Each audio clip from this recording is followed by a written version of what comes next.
So, wie versprochen bin ich zurück. Wir machen weiter und potenziell finishen das Game auch noch. Denn eigentlich ist es doch noch einiges vor uns, habe ich schon noch gesehen. Wir haben nämlich jetzt noch ein Epilogue Special Dungeon. Und wir haben ja gerade noch eine kleine, sag ich mal, Side Mission. Epilogue Side Mission. Wir haben dann nochmal einen Proper Epilogue mit nochmal einem Free Day, Character Notes und allem drum und dran. Also. Und nochmal einen richtigen Final Dungeon. Wir haben doch noch ein bisschen was vor uns. Warum gehen wir so? Achso, es hat einfach die Musik nicht neu gestartet. Gehen wir aber erstmal sozusagen unsere Postgame Side Mission. Das nach dem Finale.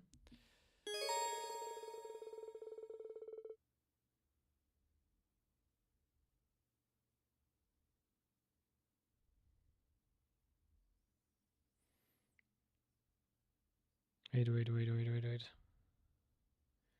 Okay. During your second playthrough of this portion, you can raise Lloyd and Rikia's level by 15. As a result, enemies can be swiftly defeated by field attacks. It's also possible to view only the chapter's key events and skip both the dungeon and the boss at the end.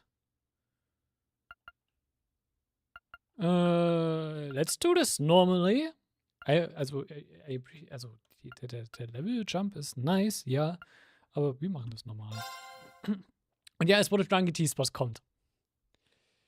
Wir sind jetzt im März. Im neuen Jahr. 3 Monate nach dem ganzen Spaß in den Infernal Castle.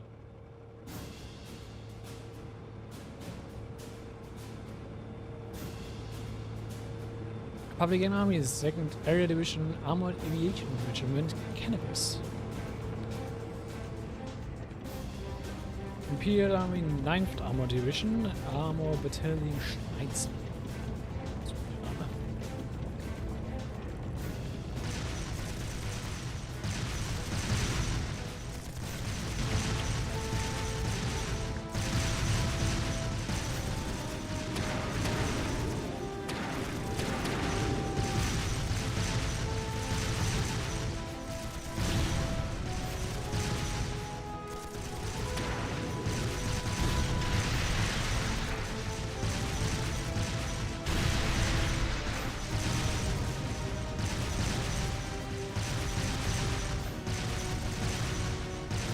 Very good of a minute. So we can't compete with their airship in terrain like this. They might be powerful, but it's still tanks. We don't have to, just focus on the fence. The others will take care of destroying them.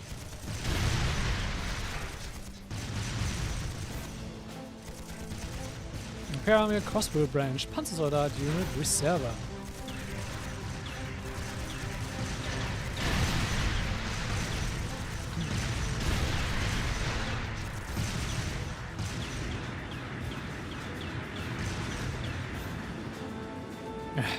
Lady Empires no weapons? How can you compete with something so mobile? There's nothing to fear. They may be mobile, but they're then easier to handle than the purple devil of crossbows.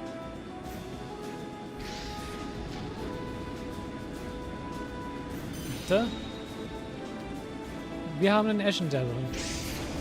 Or incoming at 3 o'clock. The hell? Mit dem Purple Devil meinen sie, by the way, den Ion. In Trades to Asher kaputt gemacht haben. Ich glaube, den Air Battle mit Kevin hat. Warum immer die Ashen Knight? What's that? Den Chevalier, the hero of the Imperial Army.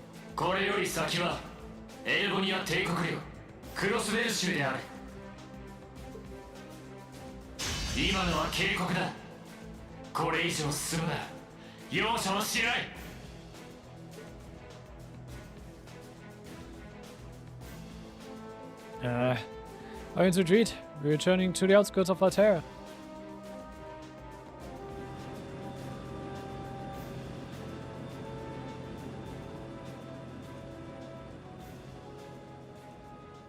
Oh, you're amazing.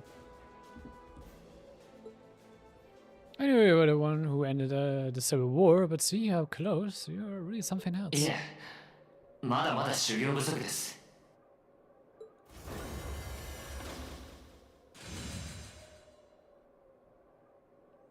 負傷者と捕虜を回収したらタングラム門へ帰投しましょう。演説が終了するまでの間、引き続き警戒してください。Yes, sir.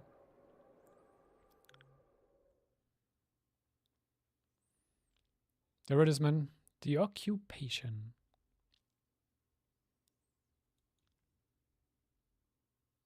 七葉暦1205年3月、青の大樹が消滅してから2ヶ月以上が経過していた。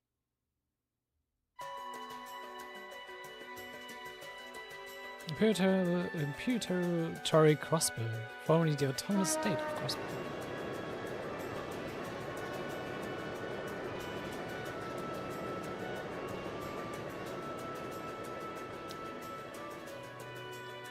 Die Einnahmen haben wir schon gesehen. ディーター大統領の逮捕とクロスペル独立国の無効宣言、それを受けてのマクダエル議長によるクロスペル市長への暫定就任、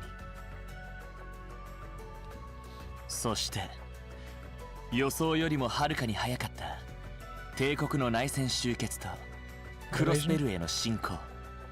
Das ist Deutschland.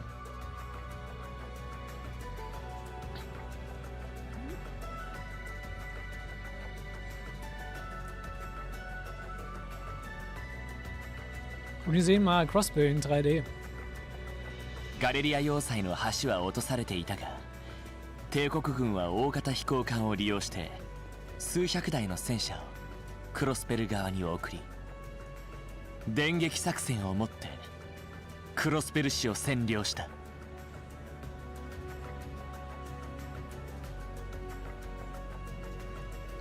ここに来て長らく混乱していたカルバード共和国もようやく反応し、再生鋭と謳われる空挺機構師団を幾度となくクロスペルへ投入したが、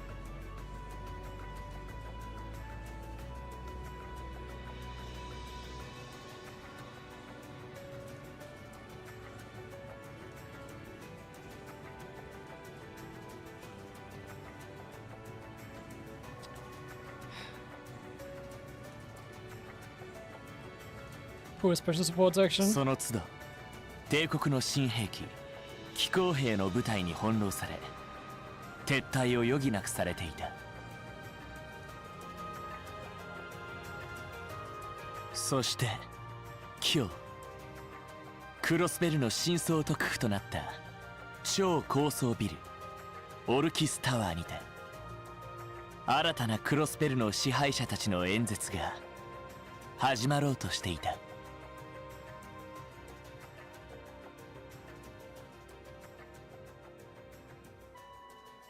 Diesen Moment sieht man auch im No From War Anime, by the way. Diese Szene hier jetzt.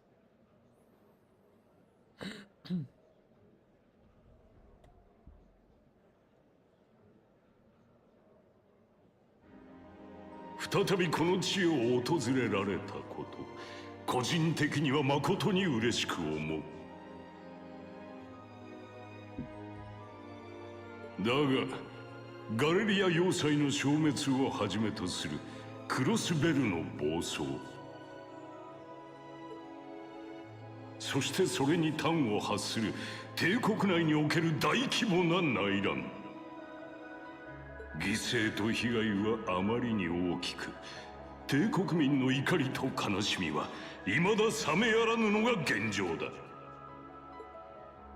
しかし今日この日をもって全てを水に流そうではないか。憎しみと悲しみを乗り越え共に歩んでいくことの喜び、激動の時代にあって輝ける明日を共に目指す意志。 Also warum ich das mit dem Anime? Ich habe ihm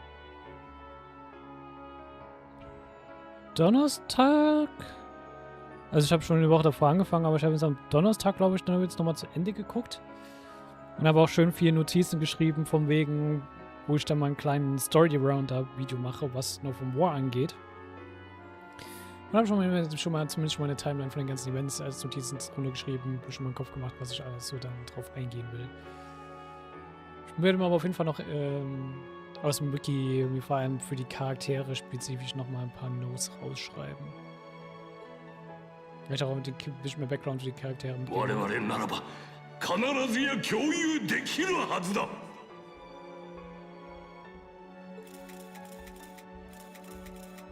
それでは紹介させてもらおう。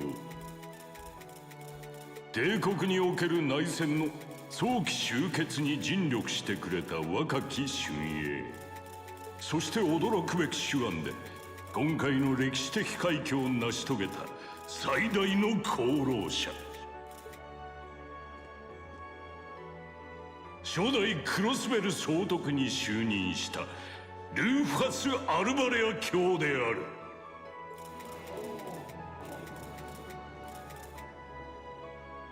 ご紹介に預かりましたルーファス・アルバレアです。この度縁あってクロスベルの行政を担うという大役を任されることと相なりました。ご存知のように帝国には身分制度があります。私はそれを肯定する立場ですが、いずれ身分制度はなくなるでしょう。帝国に住むすべての人々が勇気と誇りを、品格と礼節を備えることができるのならば、その意味で私も皆さんと同じ一人の人間でしかありません。初代総督という立場ではなく、ルーファス・アルバレア個人として栄誉ある宣言をさせていただきます。皇帝ユーゲント三世陛下の皆において、今ここにクロスベルのエレボニア帝国への併合を宣言します。空の女神も昇覧あれ。帝国とクロスベルの地に永遠の栄光と繁栄を。Damit ist nun auch das Jahr, also das sehr lange andauernde Disput zwischen Kanal und Elbonia durch, was die Region von Crossbell angeht. Und Alicia's Non-Aggression Pact hat am Ende nur so viel gebracht. Leider. We've got some real larger-than-life characters in charge of us now. Nee, nicht Joyce.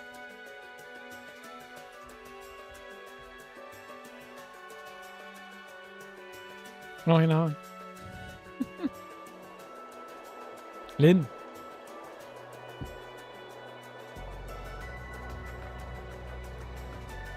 Genau, Gracelyn. So war's. Gracelyn. Sure, the Imperial Chancellor is intimidating, but he's so charismatic and the people eat up his every word. They love the guy. I can see why he's the bee's knees. I can see why he's the bee's knees over in Heimdallr. Okay, vielleicht hoch. Das Satz macht für mich keinen Sinn, aber gut. Keine Ahnung, was das für eine Redewendung ist. The new Governor General is something else too, albeit for different reasons. He's, how to put this, difficult to hate. I could tell you to do something, and the next thing you know, you'd find yourself doing it just to see him crack a smile. Yeah, I've raised the name of one of the top noble houses in the Empire, top 2 even. You're surprised that the heir surgeon Evelyn family would be so popular. But it feels like there's more to him than that. That's what gets me now. Those two were on complete opposite sides during the war. So why are they both so buddy-buddy now? Very oddly sudden, in my opinion. Sie waren nie gegeneinander. Das ist das Ding. You're telling me, but the other things Erebonians can't make heads or tails of what's going on with the Ivo. But you know how it is. There's so many rumors springing up thanks to the war, it's hard to tell truth from fiction. Yeah, Have you even heard about a 1,000-acre tall castle appearing in the capital? I mean, that's gonna be made up, right? There's no way something like that's real. Sagst du, nachdem bei euch ein genauso großer blauer Baum aus dem Nichts aufgetaucht ist. Boy. You've got really short memory if you think that's Baal. This really wasn't that long ago, you know? I'm taken. Mm-hmm.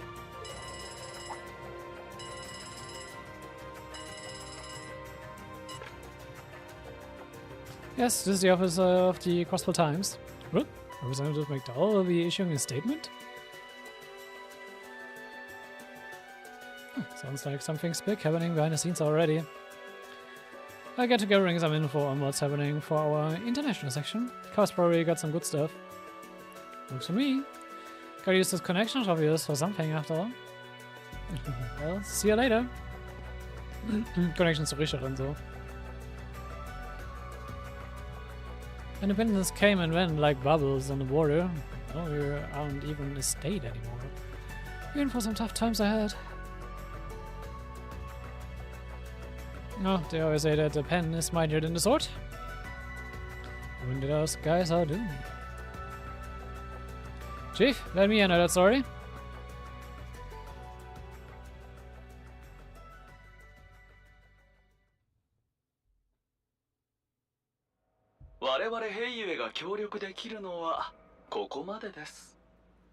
Should be that wie der Guide sagt, for this chapter you're using you won't be using Read and Company. You get to play as characters from the unlocalized Rights games. Mittlerweile sind sie localized.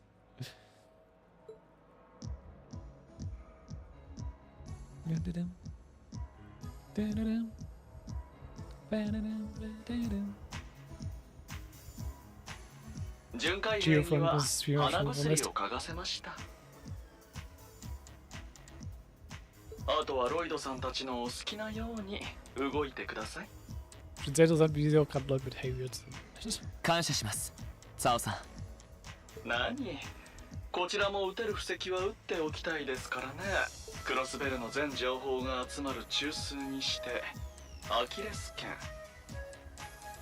あなた方が動いてくれるなら渡りに船というものです。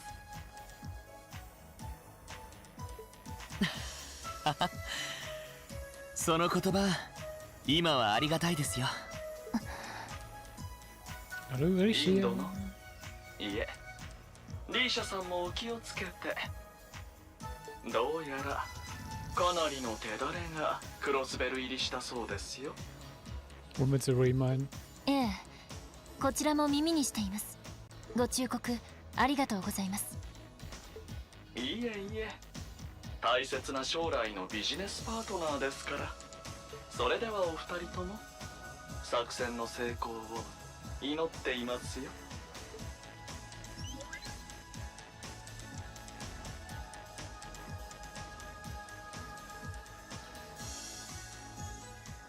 ふう、思っていたよりも協力的だったな。Ja, was so weird ist. 狙いはあるんだろうけど。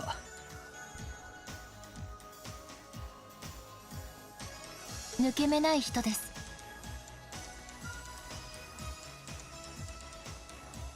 占領後も最大限に有利に立ち回りたいんでしょう。確かに共和国とのパイプ役にもなりそうだからな。レクターさんあたりとも気が合いそうだし、いつ敵に回るかわからないか。Ich glaube, Zau und Lecter hätten einen Field Day, wenn die zusammen irgendwas machen würden. ええ、お互い気をつけましょう。それぞれ守るべき大切なもののために。ああ、クロスベルの未来をつかむために。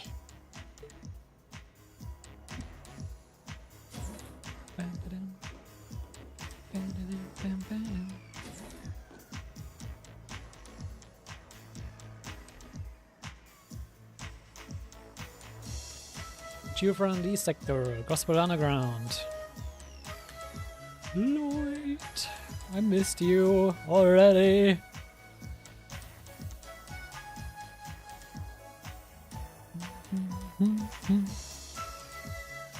Die 3D ティオの Modelle 指定 sehen し gut た場 aus. 所はこの先のエリアだ。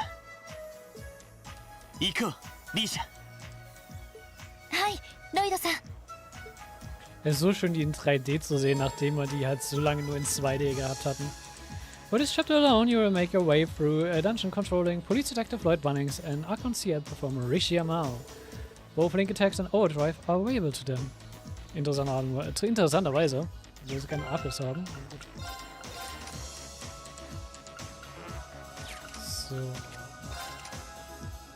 Das Mulakumo.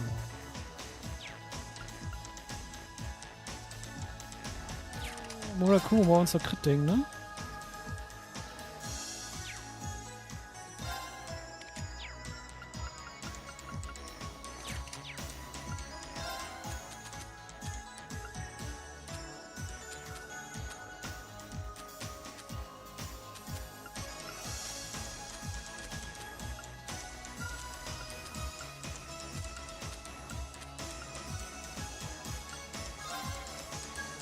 Weil ich kann für sie nochmal die Kostüms usen.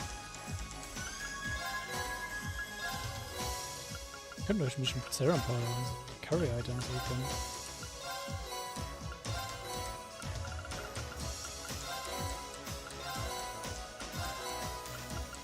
Interessant.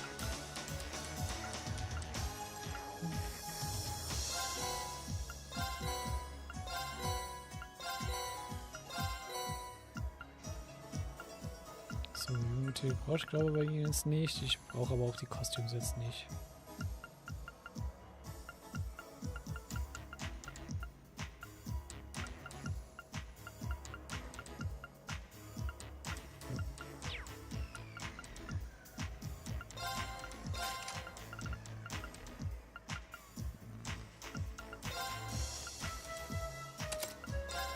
Defense Free. Und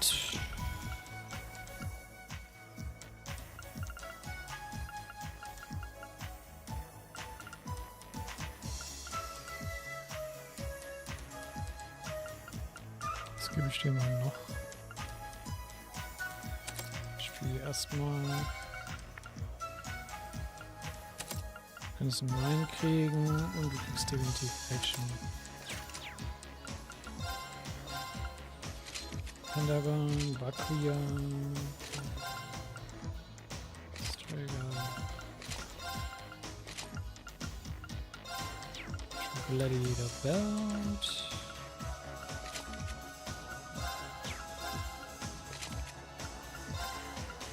schon eine Speed definitiv.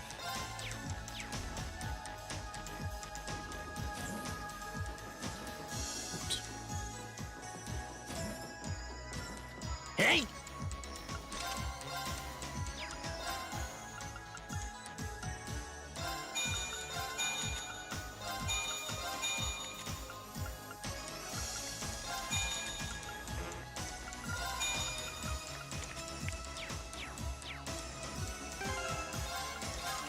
Kann schon besser, aber viel besseren Stuff geben.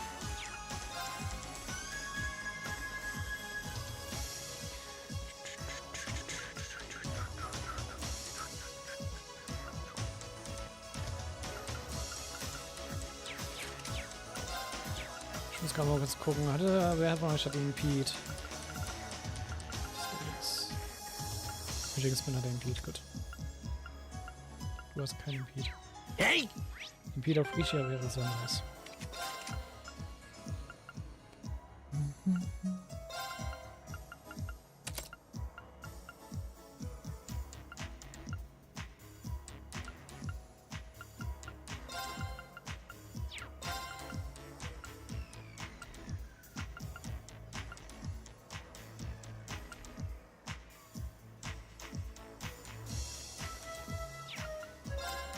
Ich brauche kein Detection, dementsprechend.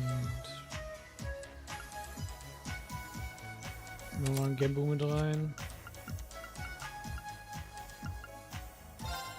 Ich brauche eigentlich keine Dragon Mission, dementsprechend. Und den Yokai Jump mit. Hey! 勝負を始めます。私の番ですね。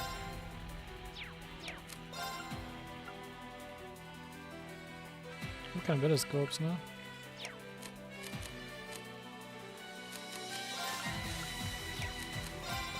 飛行機です。行くぞ。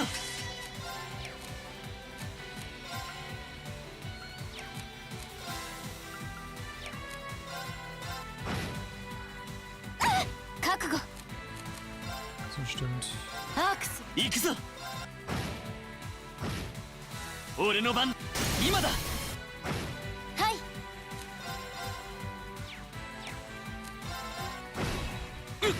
い。飛行機です。ありがとうリーシャ、助かったよ。せい、すみ。俺の番だな。私の番ですね。飛行機です。行くぞ。アークス。覚悟。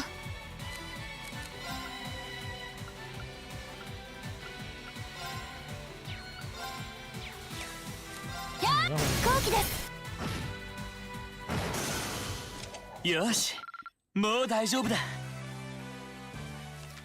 私の番ですね。はっ、やっ。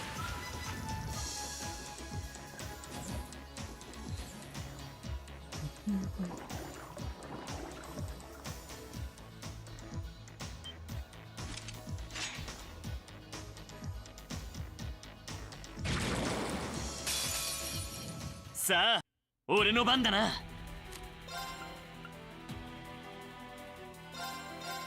はあだ。よし。おお、崩した。私の番ですね。月影のち。がっ。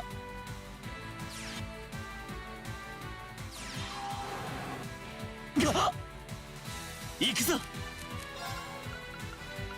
はあ。やあ。Okay.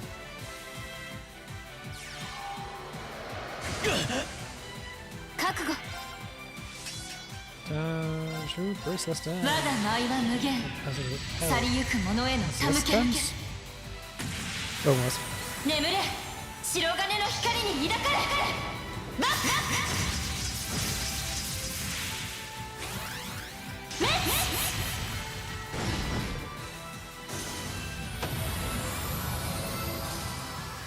戦闘終了。気を引き締めないと。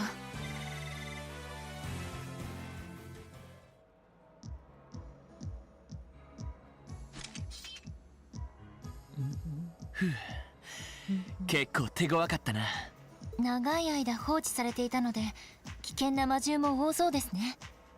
でも今のがアークスの力ですか。 Ah, okay, doch, wir haben Angst, wir müssen な bekommen. あ、かなり戦力になりそうだ。帝国でテストされている最新式の戦術オーブメントか。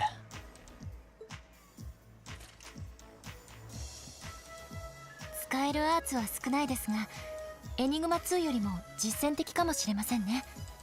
さすがは軍事大国で開発されただけはある。ミシェルさん経由で入手できてよかったよ。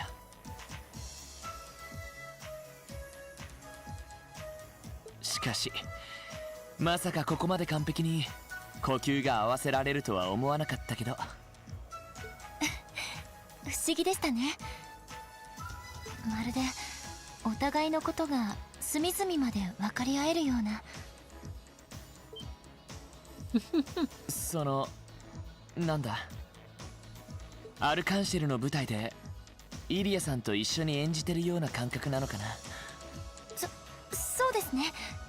確かに近いかもしれません。イリアさんとでしたら Wie sie sich 必 selbst 要な schon さそうですけど。 gleich machen.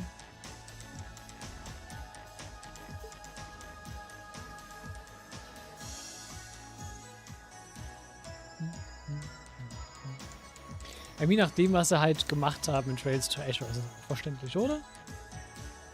ジオフロント E 区画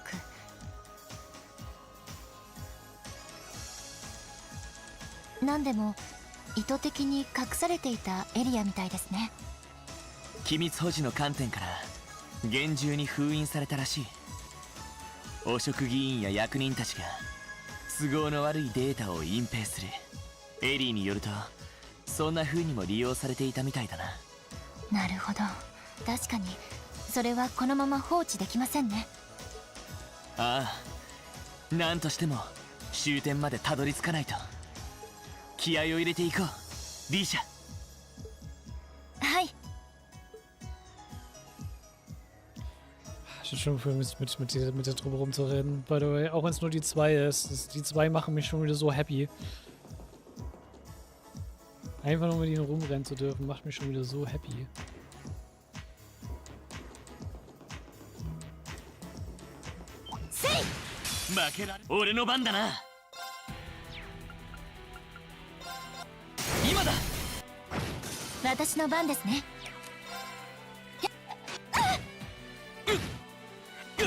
Tate 直しましょう。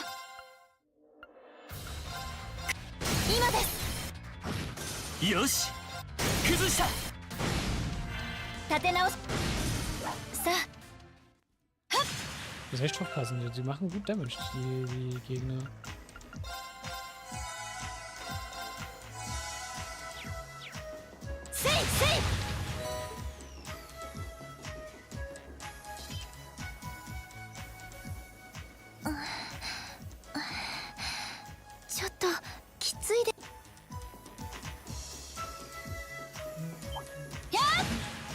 Sumi, 私の番ですね。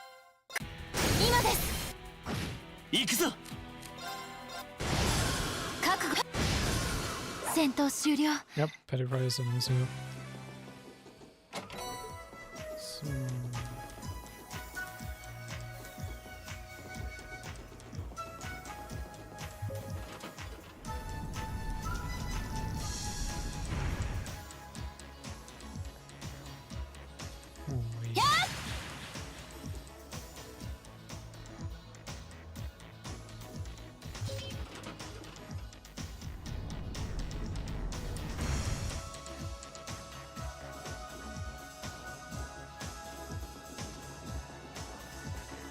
Jetzt verstehe ich die Map erst. Alles klar.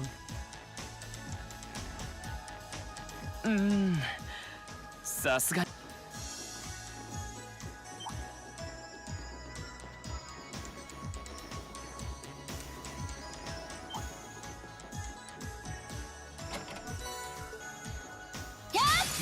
Hi. 行くぞ。まだまだいける。せい。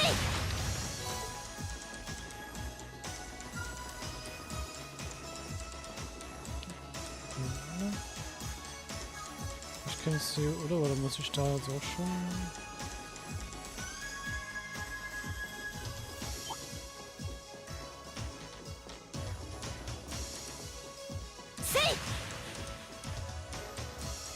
Genau, hier kann ich nicht gut.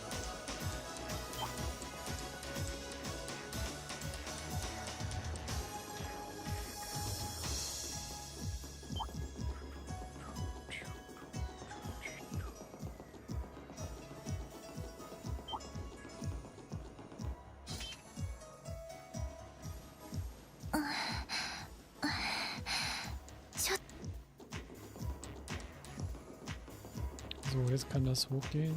Bitte.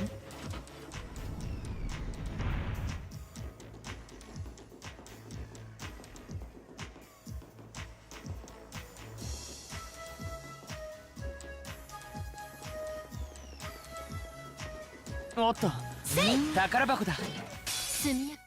行くぞ。Da steckt nämlich eine Curry Logge drin. 俺の番だな。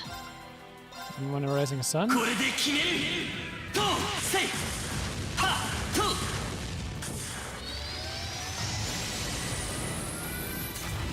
ライジングサン。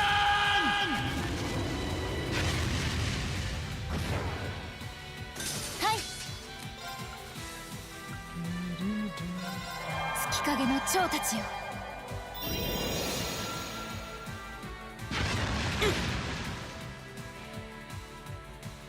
行くぞ。はい飛行機です。覚悟。 Use your odds.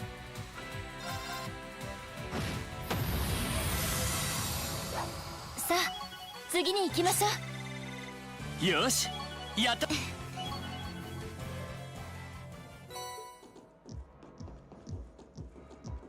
Ich glaube, wenn ich jetzt mit 15 Leveln drüber rumrennen würde, würde es, glaube ich, nicht so viel Spaß machen.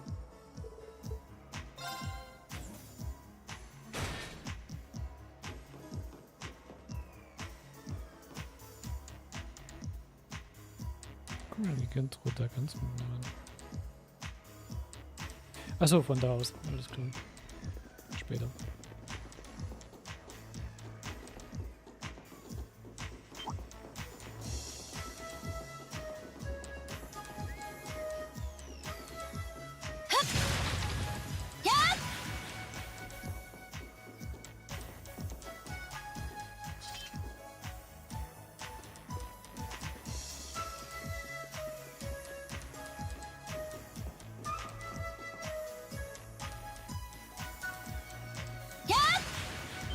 おっと、すみはいこ今です。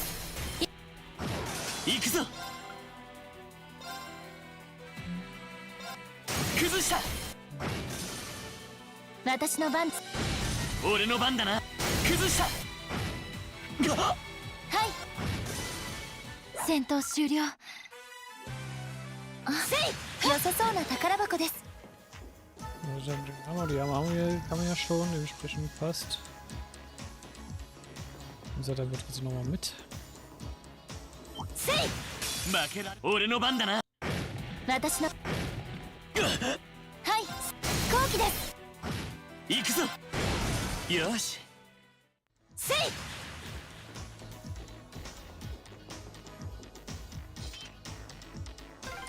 ダクトか。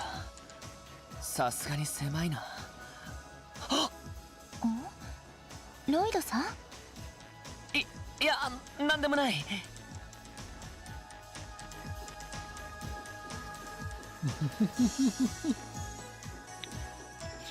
おっと、宝箱だ。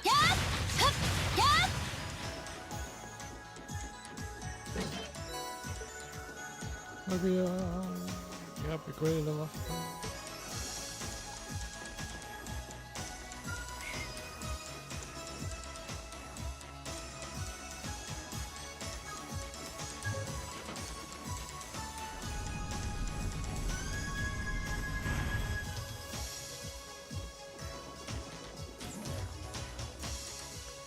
Dann Section 1 und Operations nächstes Section 2. Oh Gott, die Area ist groß.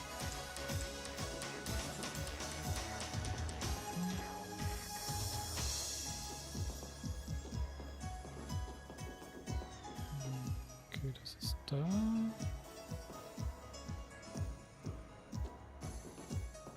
Ich gehe zur Charging Station.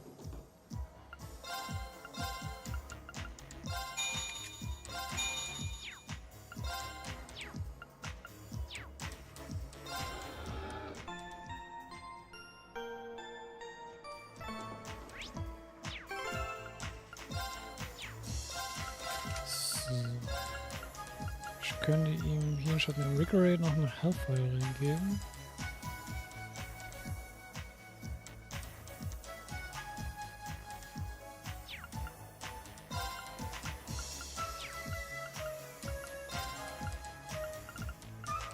Könnte auch einfach ihn geben anstatt HP.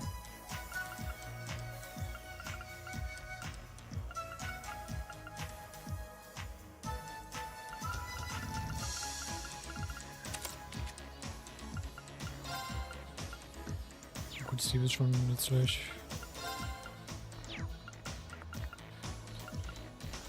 Ja, passt.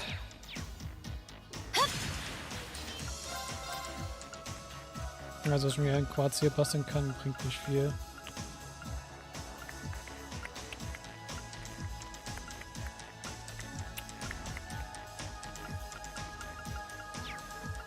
Macht keinen Sinn.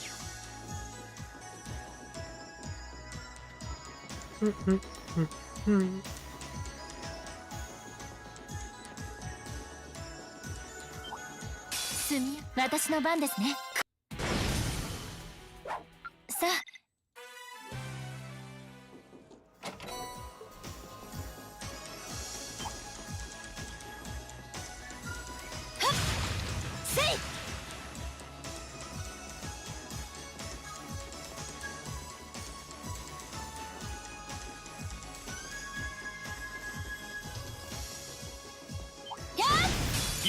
私の番ですね。Ja, 今です。よし崩した私の番ですね。 Hände gekriegt. よし戦闘終了。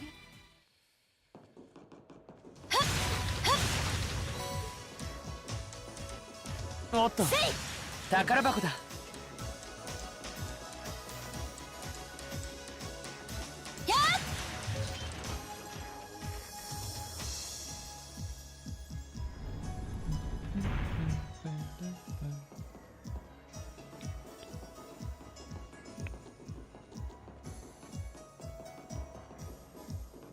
おっと宝箱だ Welches Arbeit könnte denn nützlich sein?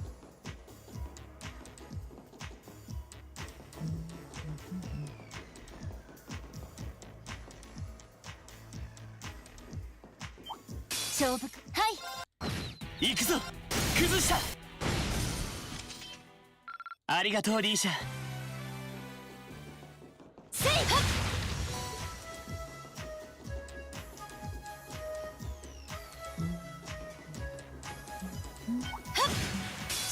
行くぞ今だ私今です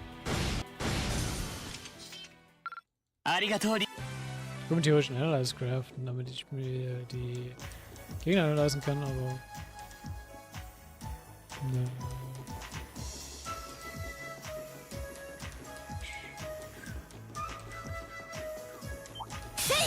よし今だ覚悟後期です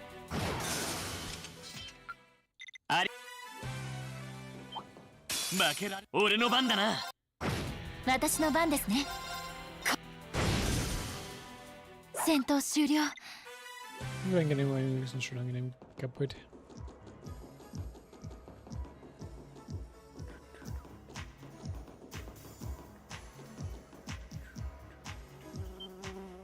Ew. 負けられないはい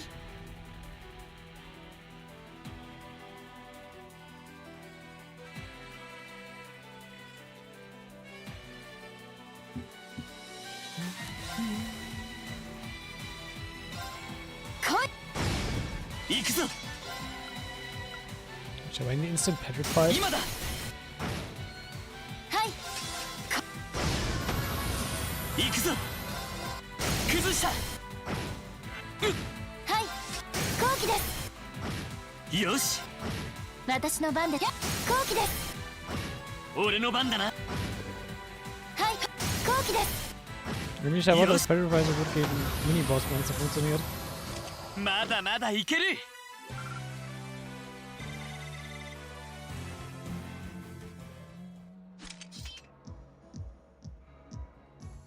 That takes care of him. I would end up dragging you down any. There was never any chance of that. Can't think of anyone else who would go through the things you did and come out stronger than ever.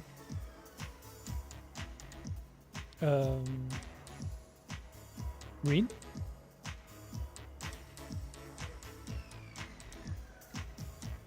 Obwohl, ich habe ein paar Charaktere, wo ich mir sagen könnte, ja, es gibt einige Charaktere, die das können. Entschuldigung, was kommt denn, Leute? There's no way I could have gone through it all alone, though. I've still got a ways to go as a detective, too. And when you think about all the obstacles we got waiting for us, I'm nowhere near strong enough to handle it all. I wouldn't say that. Don't get me wrong, I'm not saying I've got no confidence in my own abilities. I just think it's important to be able to give an honest assessment of your own strengths and weaknesses.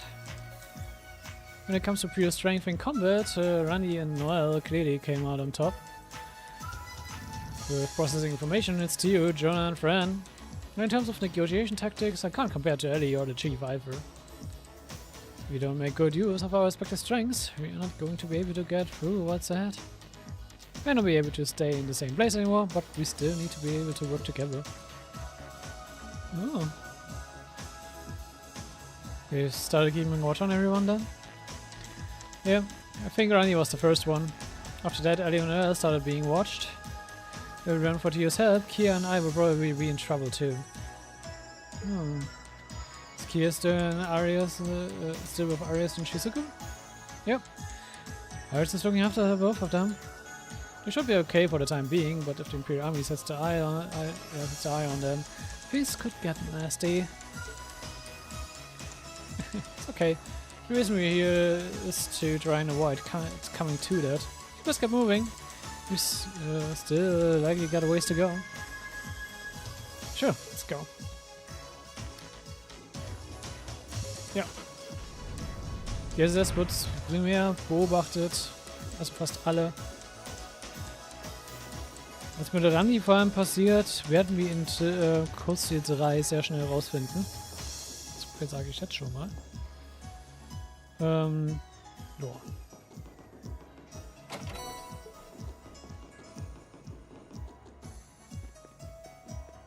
Ich sag mal so, Rani wird in Kurzziel 3 eine größere Rolle spielen.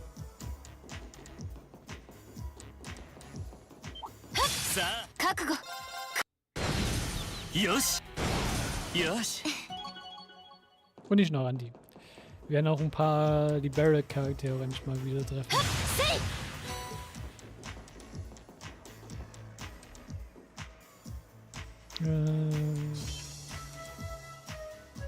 Ich muss mich auch noch verlieren, wo ich gerade bin.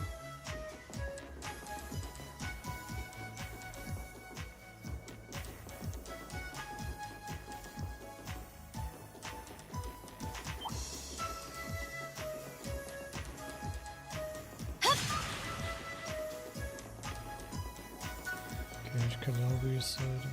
Switch holen.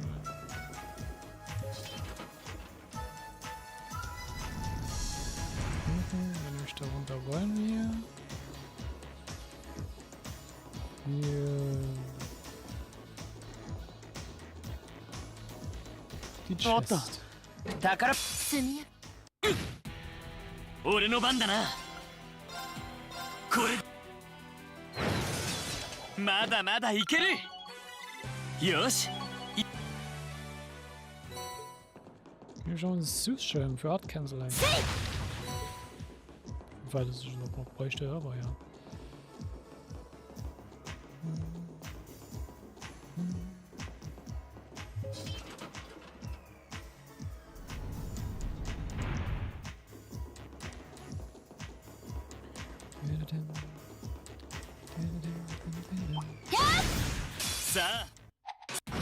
よし。私の番。覚悟機です。よし。今だ。覚悟。戦闘終了。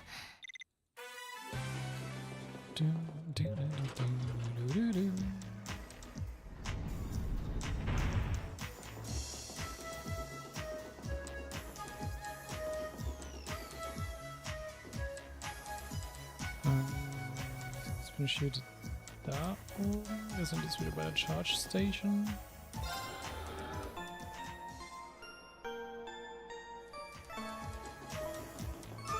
Dann kommen wir jetzt hier durch. Ganz genau.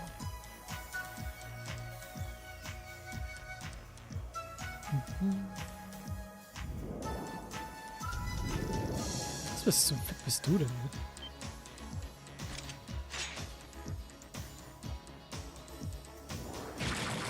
負けられない。飛行機です。行くぞ。俺の番だな。私の番ですね。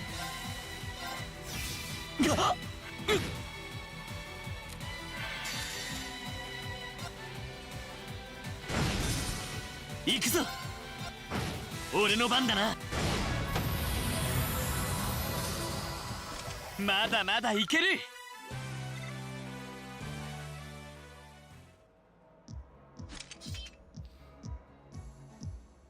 Alright, so far so good. Super aus. Something wrong? I just have a bad feeling about something. Sorry, it's probably just my imagination. So you say, but those bad feelings of yours usually pan out to be accurate. I've had my life saved by them enough times so to know that. Oh stimmt, mir fällt ein, was hier unten dann gleich passiert. If it weren't for you, I'd have probably died on one of those landmines or been hit by the sniper. Can't know about those. Much less of an idea what the cause of this one could be though. I only have a general vague sense that something dangerous is drawing near. Could it be that good warrior Tsar mentioned earlier? It might be. While we were dealing with was this good warrior, I'm sure I'd be able to take care of him. Just whatever it is, it feels far beyond my capabilities. I'm probably not making much sense, am I? No, it's okay. Even the warning alone is appreciated. She knows how to keep a cool in a crisis better than anyone I know. What we're up against has even her on edge. I need to work on kicking my instincts up a notch or two. At least so they're as good as guys. Well, according to the data you gave us, should be over halfway through by now. I just stay alert. We don't know what we're up against, all we can do is try and be prepared for anything. Agreed. Ja, wir werden vielleicht hier noch eine kleine, leichte Auseinandersetzung haben. Maybe.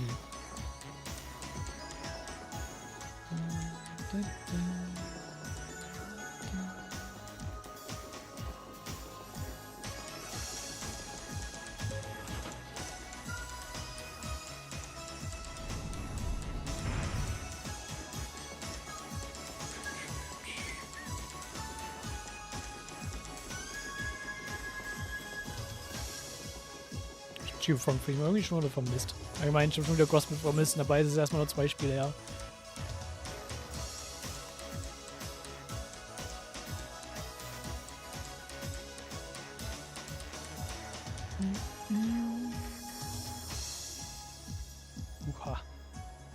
Die Map hier sieht gerade aus.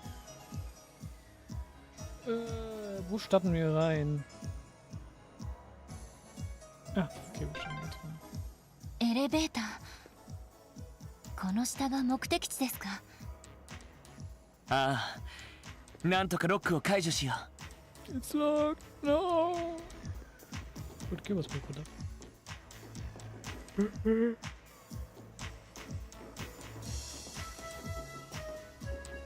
Ja! よし。今だ。覚悟。私の番ですね。俺の番だな。はい。ありがとう。俺の番。私の後期です。覚悟。後期です。ありがとうリーシャ。助かったよ。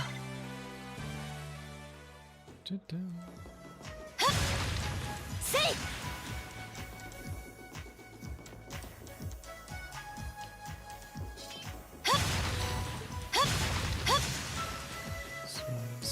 Kraxeln.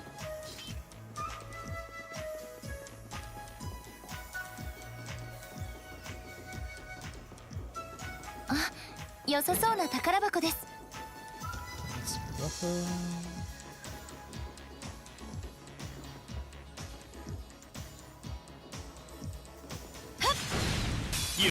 私の番ですね。俺の。よし。もうだい。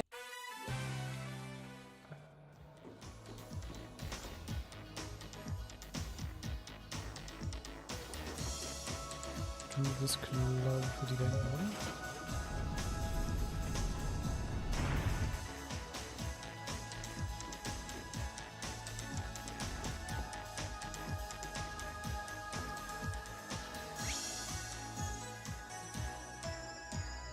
Hier ist diese Konfiguration, okay.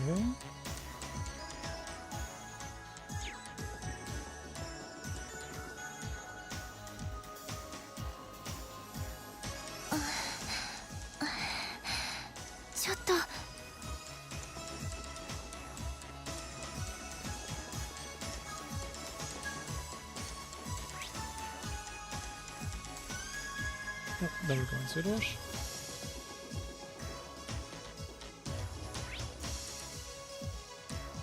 Dann kommen wir hier hoch.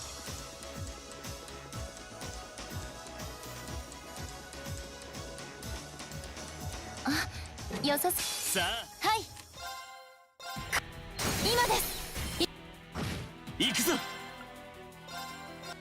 崩した。覚悟。今です。よし。Siras, Flarebone. すまない。しました。 Was? みんな。さあ。覚悟。Wenn wir den zustecken und Krille hier reingehen, dann. 俺の番だな。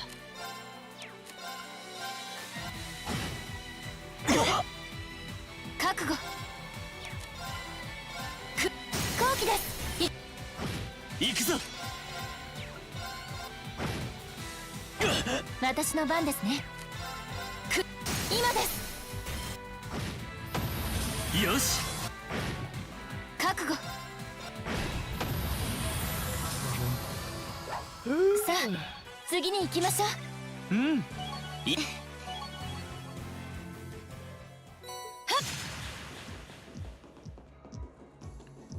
Das nur für eine Serum-Kapsel.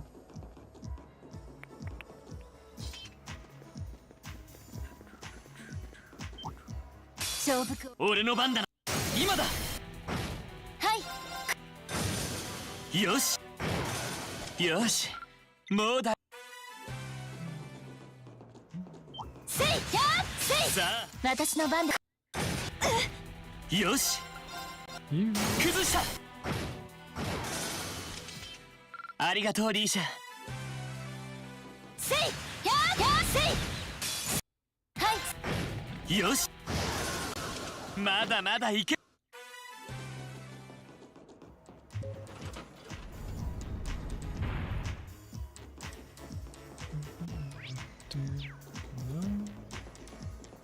強敵ですね。注意してください。良さそうな宝箱です。振りかか。行くぞ。 Okay, kein Advantage. 覚悟。後期です。He's schon wieder 私 petrified. 今です。覚悟。今です。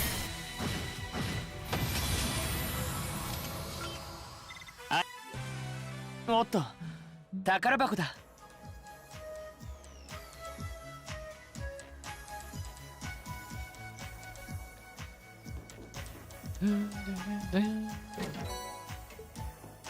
Round to one und dann das Waffen. Switch.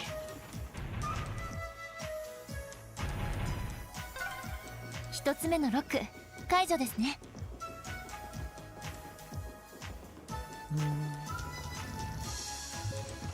Waffen switchen.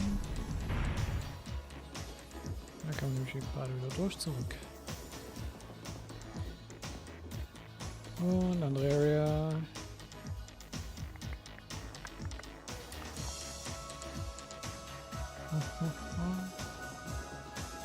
強敵だな。気をつけて。勝機です。はい。よし。今だ。は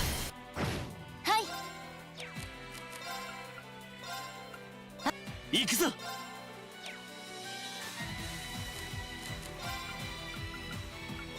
アークス。さあ。強敵だな。振りかか。俺の番だな。はあ。だー。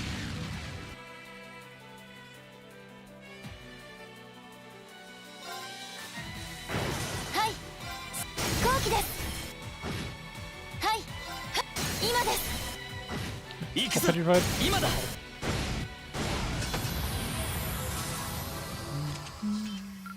ありがとうリーシャ。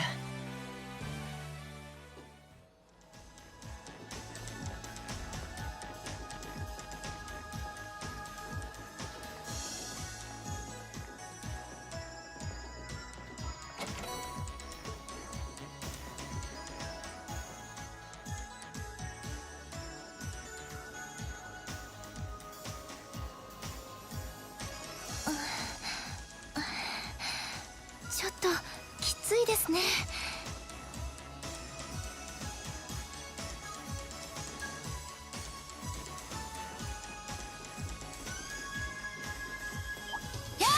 行くぞ。今だ。覚悟。俺の番だな。よし。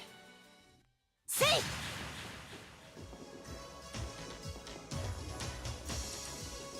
Ich kann nicht auf der Map bin, aber gut. Die Map hierfür ist auch俺の番だな。 einsichtlich. 飛行機です。覚悟。飛行機です。ありがとうリーシャ。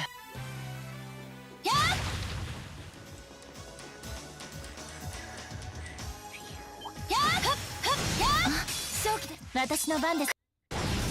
行くぞ。俺の番。私のはい。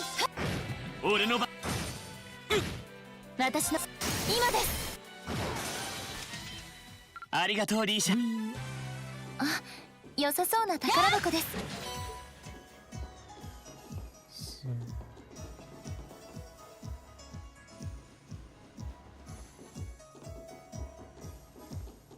Die ganze Zeit auch zwischendurch die Schäfte durch und zwischen den Schäften hin und her kriechen ist halt auch. Oder halt oben drauf rumwandern.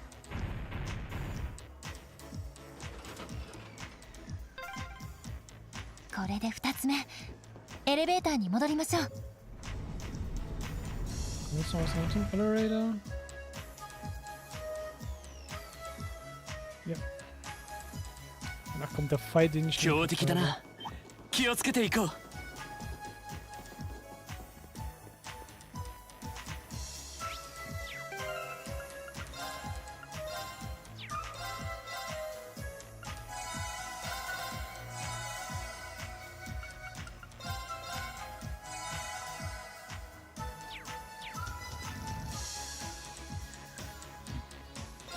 Open the elevator and let's go! Oh,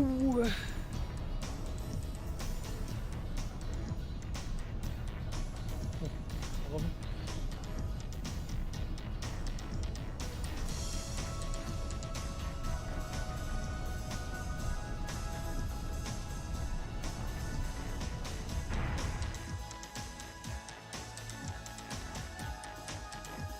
Okay, wir sind aufs Charging Station gewesen. Bum, bum. ロイドさん、その先が。ああ、集中端末室のはずだ。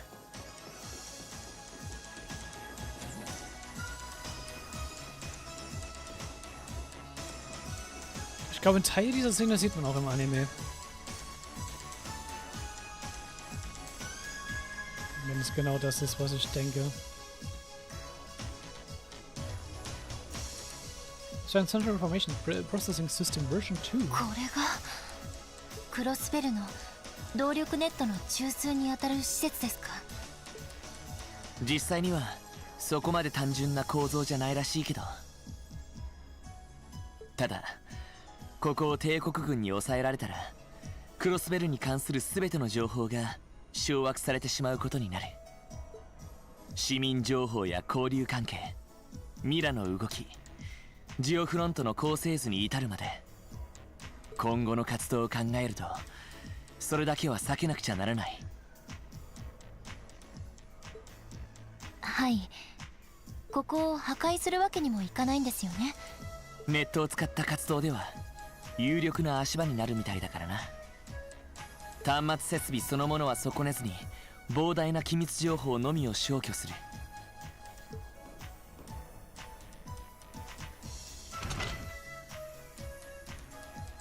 Okay, キ nee, ヨ ist さ eine んた andere ちが Szene. 作ったデータ初期化ユニットですね。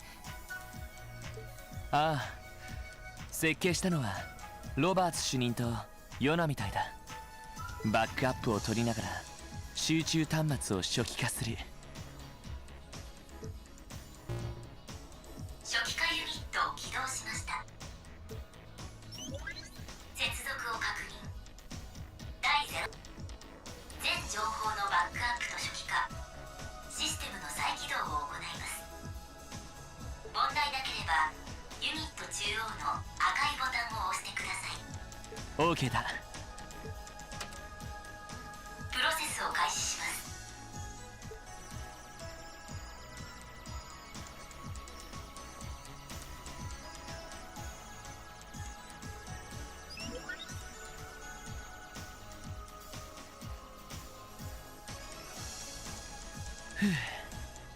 Es kommt noch mal im Anime noch mal eine ähnliche Szene, aber da werde ich dann die dann noch mal, wie gesagt, später darauf aufgehen. お疲れ様でした。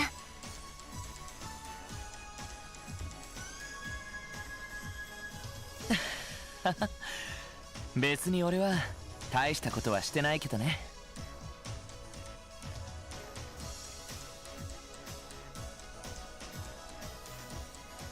このユニットなら数時間かかるバックアップも10分で終わらせられるみたいだ。ロバーツ主任とヨナが専用プログラムを組んでくれてね。すごいですね。ではそれまでの間なんとかここを確保して。そこまでだ。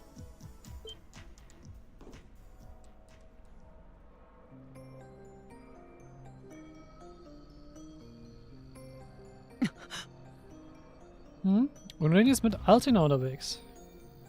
気配を。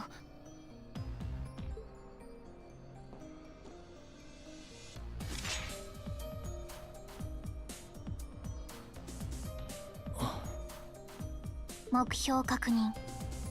ロイド・バニングズ D 社マオと推定します。俺たちの名前まで。それにその獲物はタチ。アリオスさんと同じ武器か。風の牽制アリオス・マクレイン。彼がいたら厳しそうだったがなんとかなりそうだな。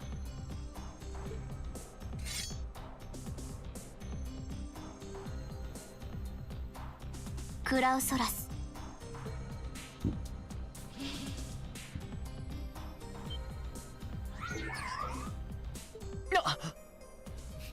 漆黒の傀儡。これもオーダーだ。あなたたちの狙い悪いが阻止させてもらう。こちらも悪いが従うわけにはいかなくてね。ここは通しません。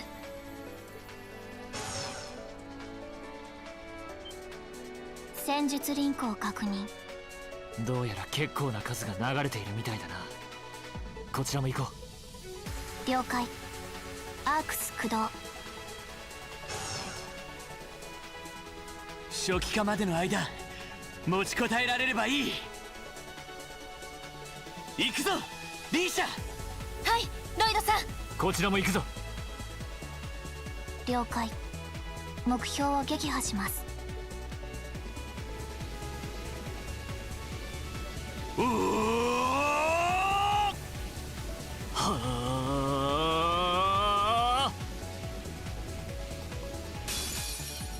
Irgendwie ist es nicht schön zu sehen, dass Leute und Ren gegeneinander fighten, oder? これより制圧を開始する。行くぞ。はあだ。よし。せい。せい。私の番ですね。月影の蝶たちよ。我が舞は無限。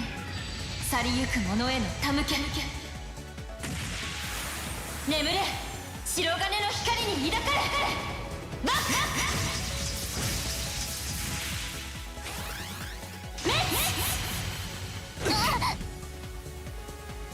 行くぞ。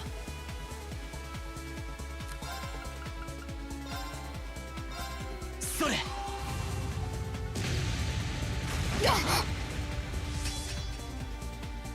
メーザーアームオンザン。許しません。俺の番だな。これで決める。とせいはっと。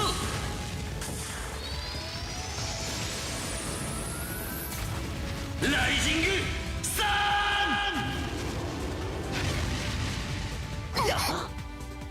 私の番です。走れ。ーンオーバーライ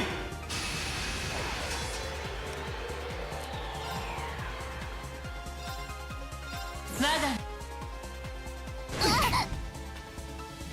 Können? ズよし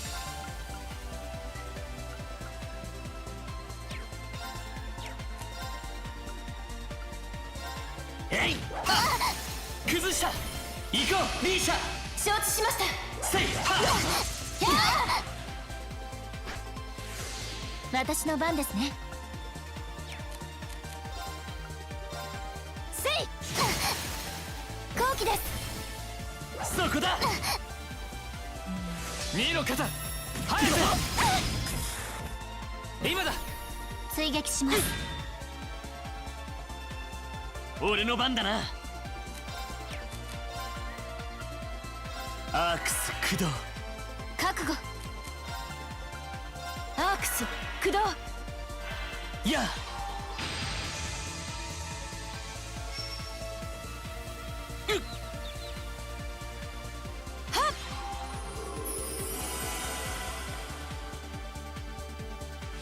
メーザーアームオンザン今です。隙ありそこです。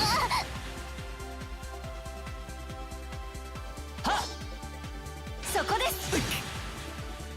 はい月影の蝶たちよ。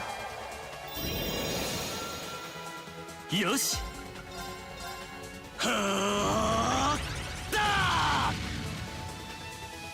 ー俺の番だなこれで決めるとせいはっと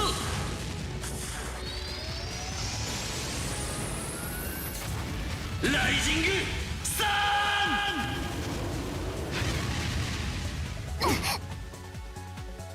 それーン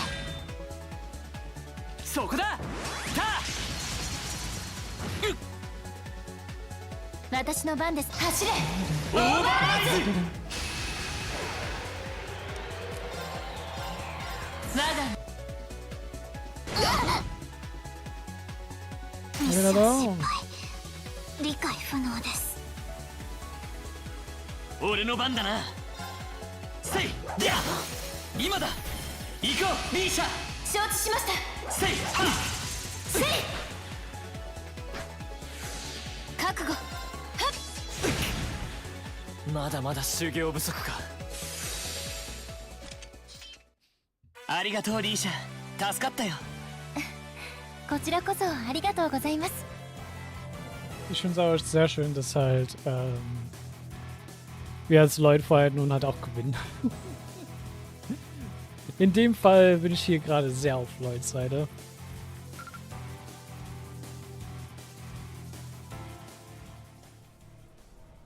驚いたな達人クラスの使い手はともかくただの捜査官がそこまであいにく家系的にしぶといのが取り柄でね君こそその若さでとんでもない立ち筋だな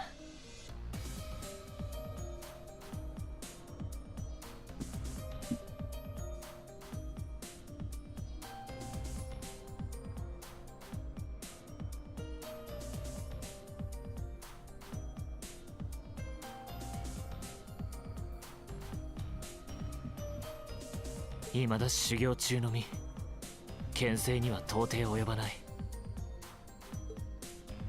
ディーンさん時間がありません。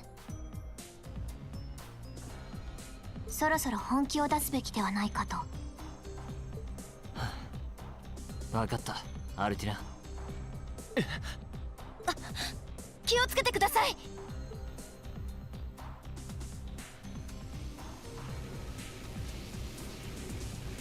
これは陰の木。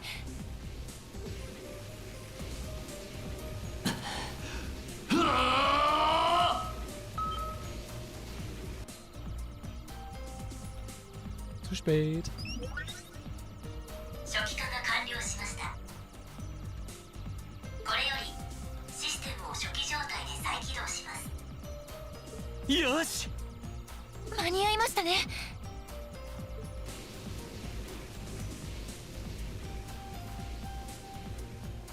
どうしますか？レクター大尉からのオーダーは2つ。初期化を阻止できなかった時の対応をするだけだ。レクター大尉、帝国軍情報局の。来い、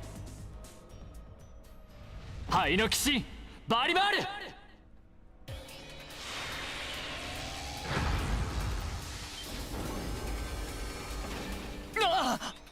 新規、いえ違う。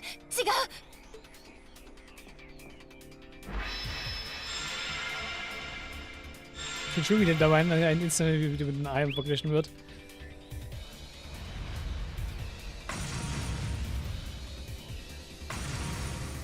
Masaka!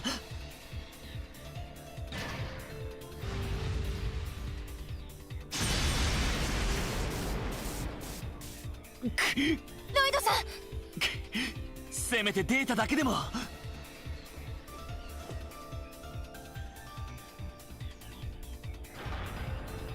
今回は痛み分けとしましょう。あなたたちの逮捕命令はまだ出ていない。言ってください。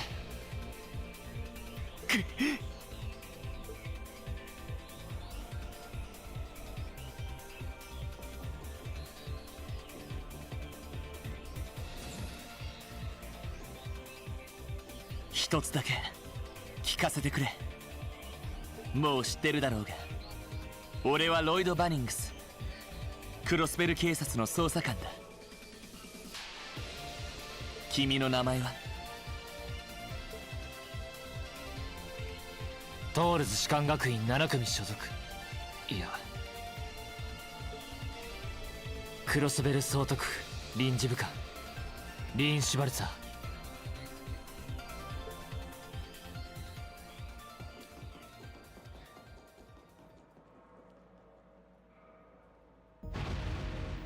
Beachtet darauf, wie er sich selbst berichtigen musste oder es ändern musste, weil er sich nicht als Klasse 7 nennen wollte. こちらシュバルツァー。 Es ist gerade schon so ein bisschen so ein kleiner Hinweis auf seinen kleinen internen Konflikt, den er halt hat, also seinen kleinen mentalen. よ、お疲れさんだったな。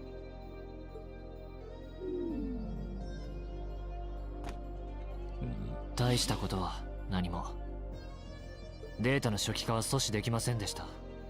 ま、いいだろ。それならそれでこっちにもやりようはある。向こうも痛手だろうが諦めるような玉じゃねえしな。彼らのことよくご存知みたいですね。レクター・アランドール情報局特務隊員。な、少しくらいはな。絶望的な状況を諦めずに何度も乗り越えてきた連中だ。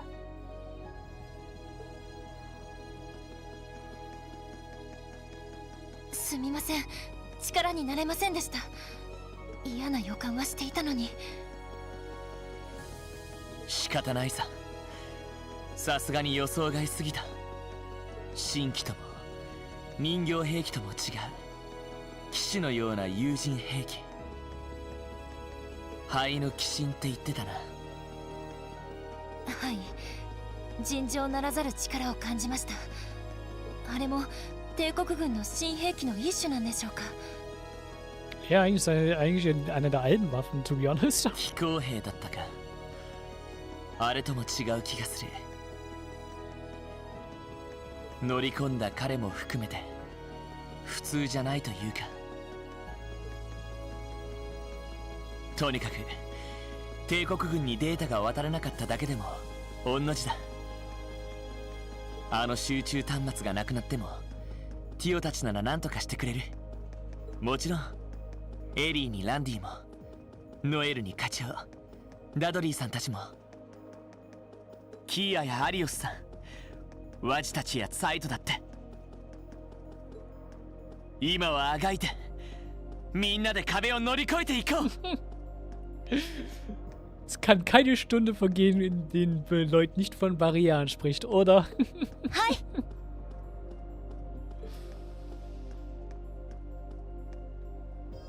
で、お前さんはもう戻んのか？ええ、義理は果たしたでしょ。バリマールと一緒に午後の列車で戻ります。ま、別にいいけどな。どうせだったらアイゼングラーフで一緒に戻っちゃどうかとは思うが、あれから一度も話しちゃいないんだろ。失礼します。お別れですね。また機会があればよろしくお願いします。ああ、そうだ。ミリアムに伝言は？特に何も。私はあくまで道具。姉妹にこだわりはありません。彼女も本質は同じでしょう。君はまあいい。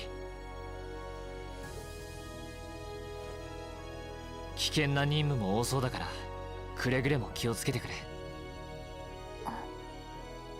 はあ。Schöner Kontrast gerade dort.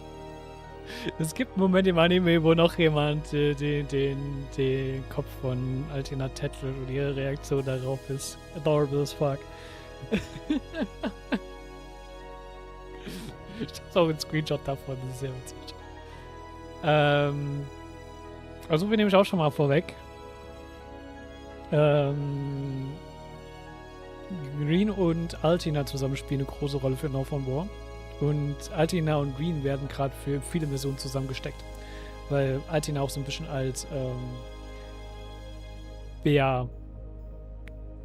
Green halt auch so ein bisschen überwachen soll.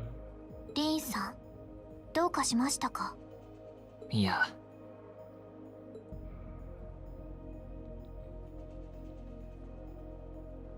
なんというか羨ましいなと思ってさ。Ja.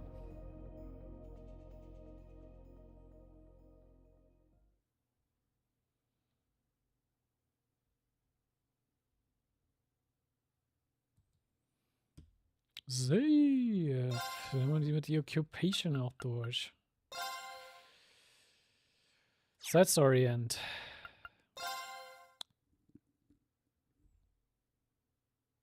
Okay, wir waren am Anfang vom März. Gut, denn er hat mit den 2 Monaten, was er meinte, dann passt schon besser.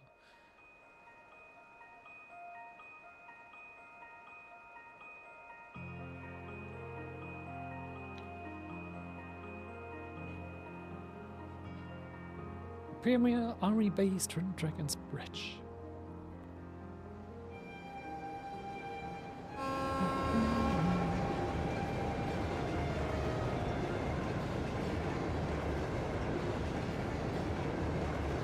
Military police, high-speed train, Crusader.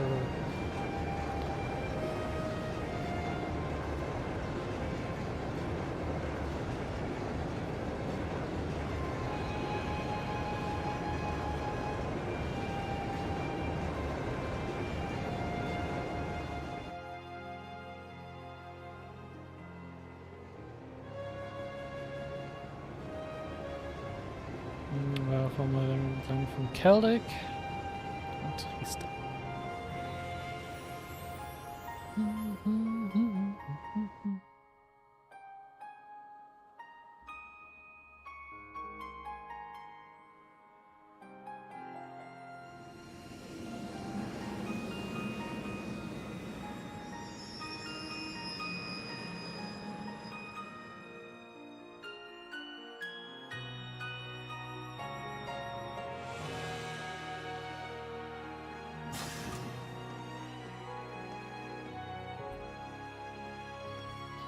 お疲れ、バリマール。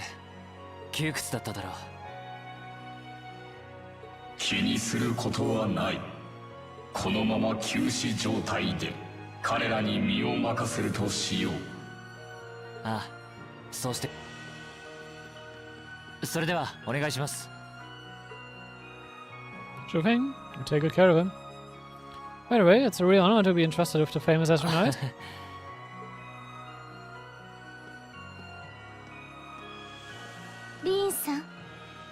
疲れ様でした。大したことはしていません。すべてはバリマールの力と。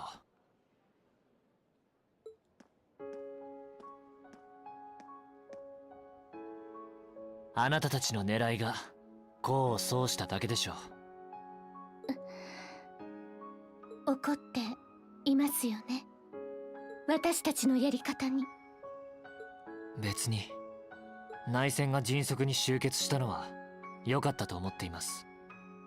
クロスベルの件についても俺が口を出せることじゃない。ですが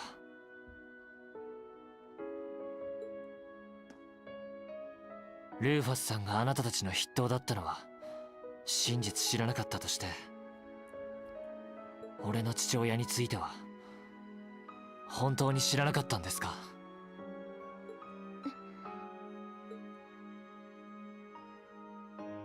うすうす気づいていました。どこか雰囲気や顔立ちが似ているというか、閣下も意外なほど7組に興味を示されていましたから。そうですか。それでは失礼します。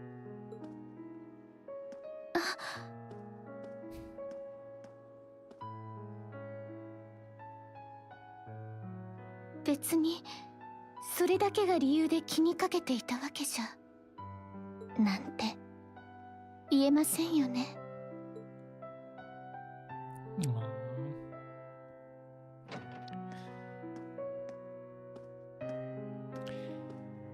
Ich kann aber verstehen, warum Rini dich kalte Schulter gibt. Ne?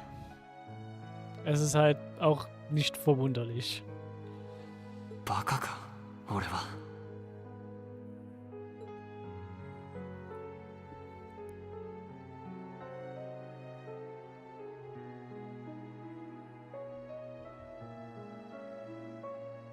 一月ぶりか。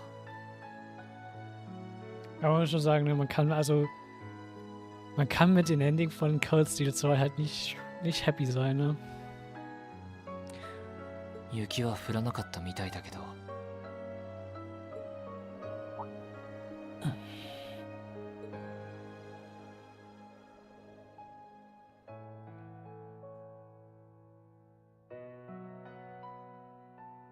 あの時の紅葉が残っていないわけじゃない。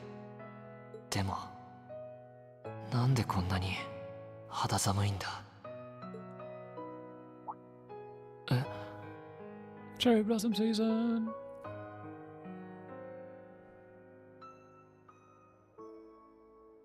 あ、ライノの花。おかえりなさい、リーン。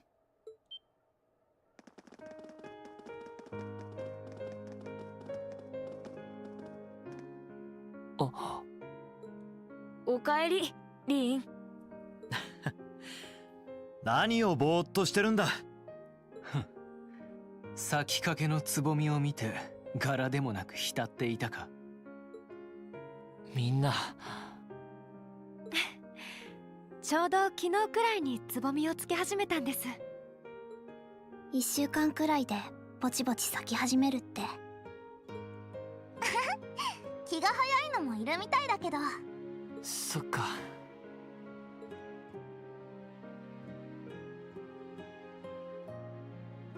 ただいま、みんな。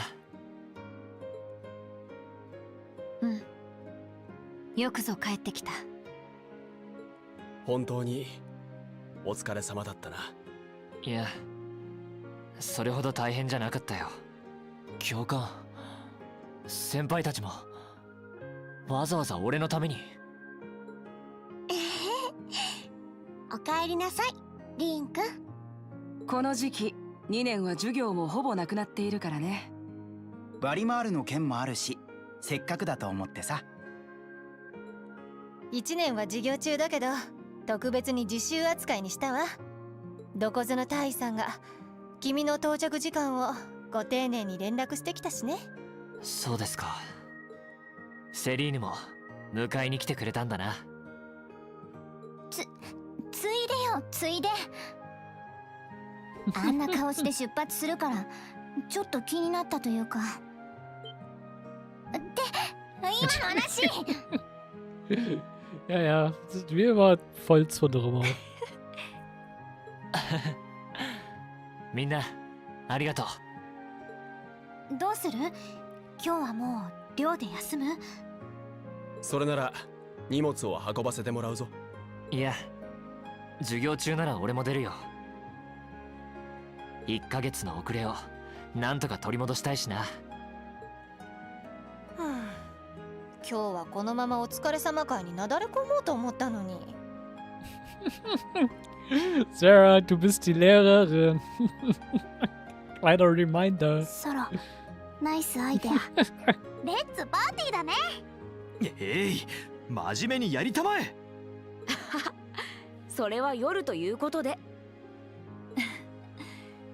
ならば学院に戻るとしようか。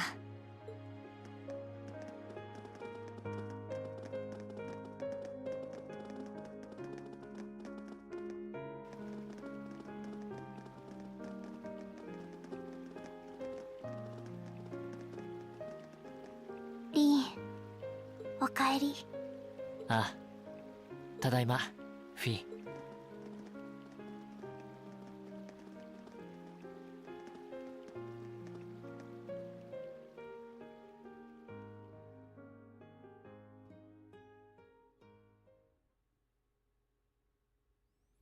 Epilog, The Wonders End.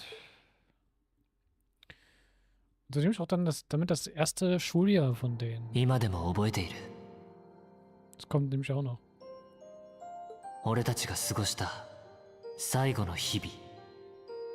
宝石のようにきらめいていた季節を。惜しむように、愛おしむように。そして、等しく奪われるように、俺たちの時は流れ続けていた。あの後、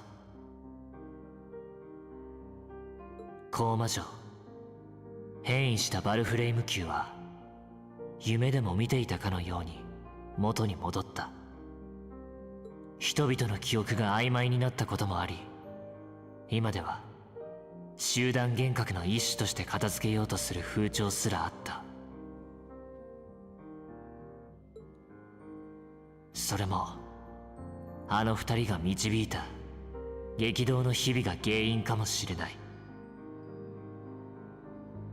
共和国がクロスベルを占領し侵攻してくるのではないかという帝国人全体に共通する危機感。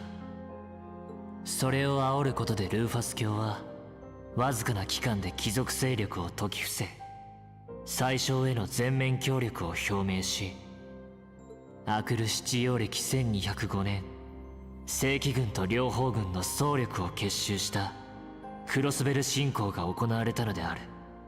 Nicht mal einen Monat gedauert. ガレリア要塞を消滅させたという超常兵器はすでに失われており、わずか1日でクロスベル市は帝国軍によって無血占領された。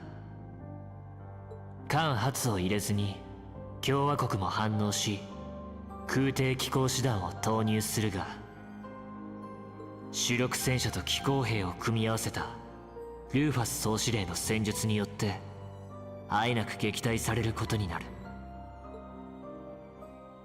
そして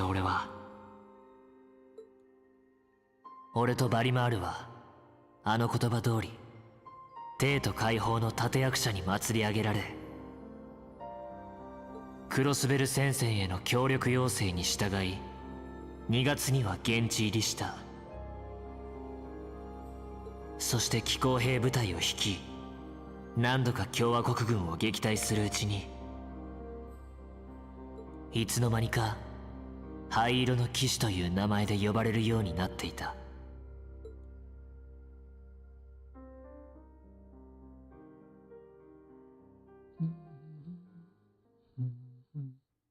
そして3月中旬、トールズ士官学院7組最後の日々。Mhm.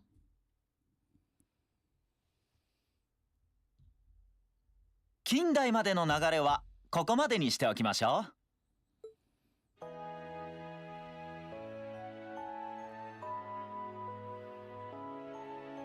来週からは現代。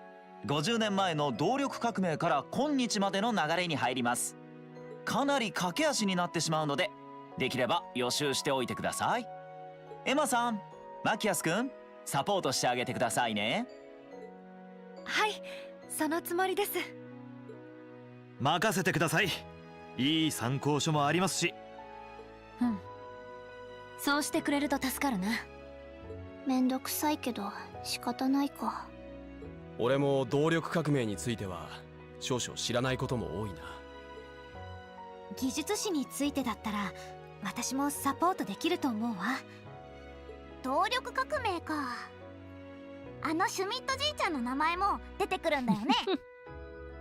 まあ一応動力革命の父エプスタイン博士の3皇帝の一人だからね。Interessant, dass wir über eine Person in Geschichtsunterricht haben, mit der sie schon zusammen zu tun hatten. あの偏屈な老人の名前が教本に載っているとはな。Ganz genau das. Genau das ist das, worauf ich hinaus wollte. そう考えるとすごいよな。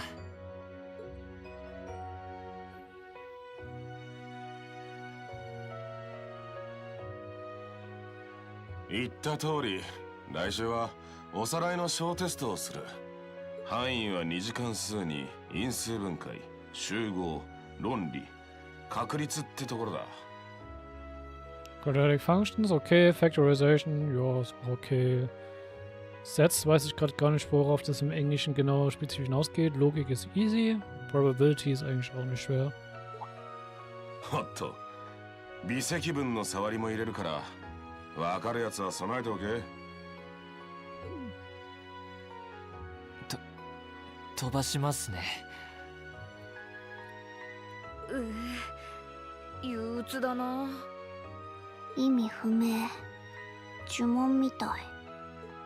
一応今までに習った範囲なんだが。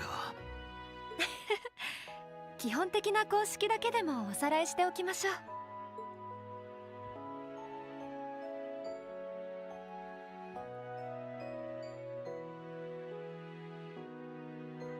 That sums up this lecture on the structure of the stock market in Alabonia. Schon schon wieder ähnlich geräuscht ist. Next week we will hurry on and study unemployment and inflation problems. You're also going to be taking part in the debate on those issues, so make sure each of you are well prepared. ディベート？肯定否定の二手に分かれて議論を戦わせる討論形式ね。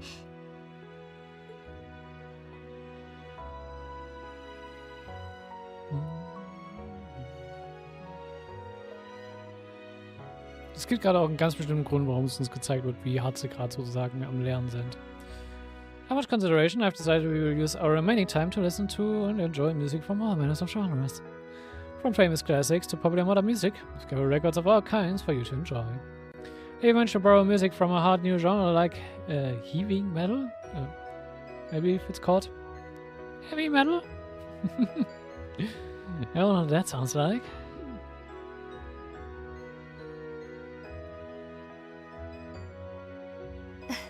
お疲れ様。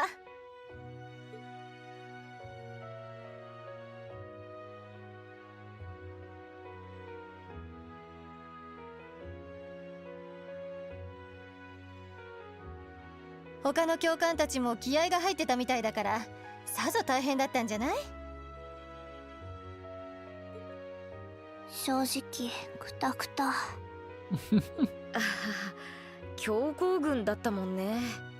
だがこれも我らが選んだ道。詰め込んでもらえるならありがたいというものだ。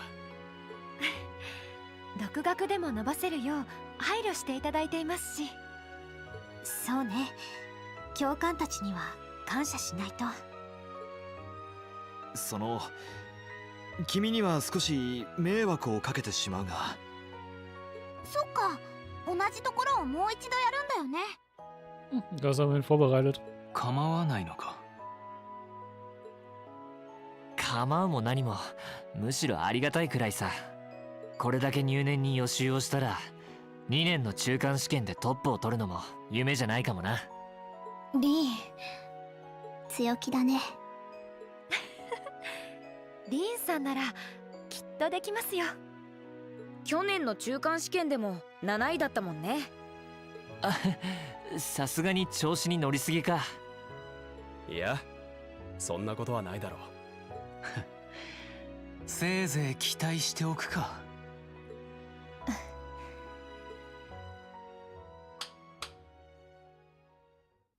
さて、明日は久々の自由行動日になるわ。Wir kriegen mal wieder nochmal einen Free Day. 授業も大詰めだけど、部活や趣味も大切にしなさい。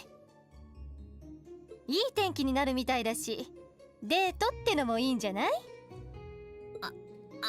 ですね。教官の立場でそういうのを進めるのはどうかと。そういうセリフはまず自分が相手を見つけてから言うべきだと思うが。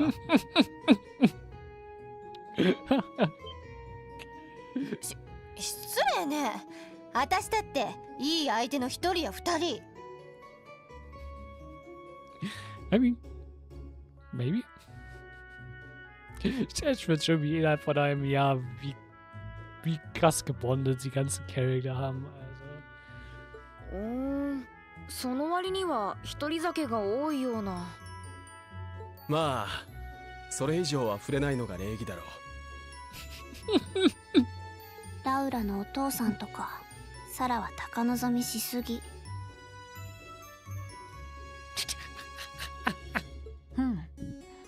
悪くないとは思うが、縁遠そうでもあるな。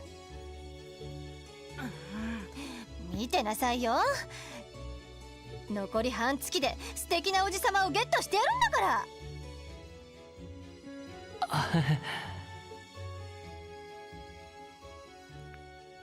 Ich finde es auch interessant, weil theoretisch halt auch wie eine Romance-Option sein könnte. 早いよね。もう自由行動日か。もう少し先のようなつもりでいたけど。Und ja, für die, die es nicht rausgehört haben, Klasse 7 versucht gerade, ihre ganze ja, den ganzen Lehrplan vom zweiten Jahr innerhalb eines Monats durchzudrücken. Selbst nachdem sie schon ein bisschen was von dem Lehrplan verpasst haben, weil ja ein Bürgerkrieg dazwischen war. Und ja, alle haben vor, abgesehen von Rien, schon nach dem Ende des ersten Jahres von der Schule erfolgreich den Abschluss zu machen.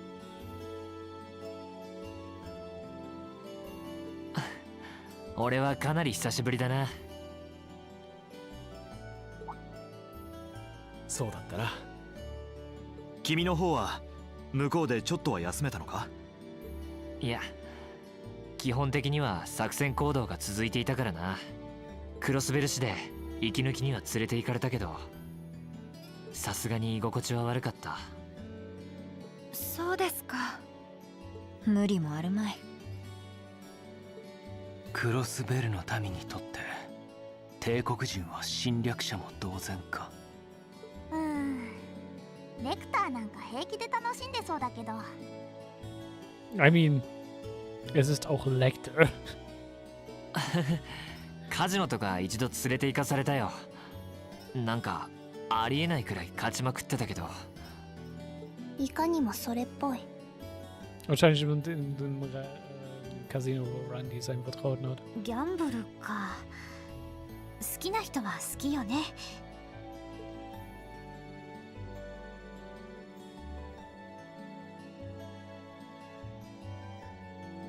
いずれにせよ、最後の自由行動日だ。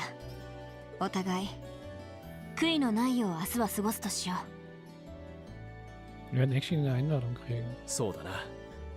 少し迷ってしまいそうだが。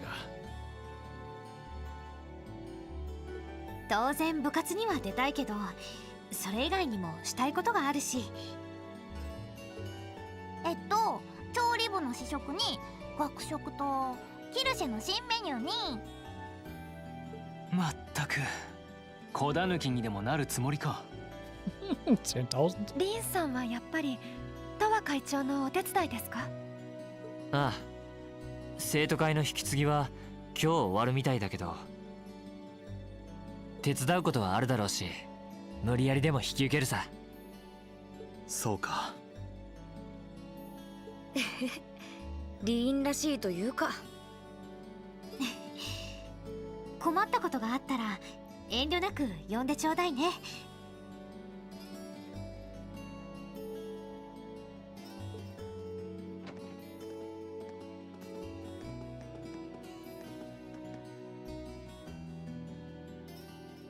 Well, I guess I better get going. Got scheduled to the student council room, but it's my first time back in over months. It would be nice to take a walk. Maybe I should go and see how Valimar is doing too.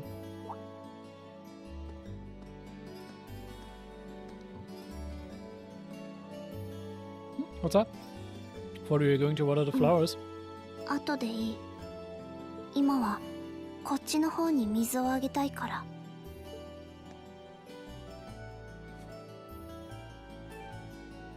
Thanks. You're a sweet girl, you know that. 私がこうしたかっただけ。この暖かさとももうすぐだから。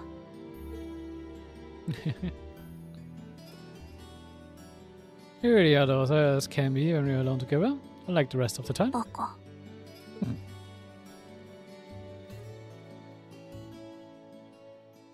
Ja, es sind halt noch so kleine Special Romance Cutscenes. It wasn't for long, but the two of them were happy simply passing the time together. When the time came to part ways, they said their goodbyes just outside the classroom.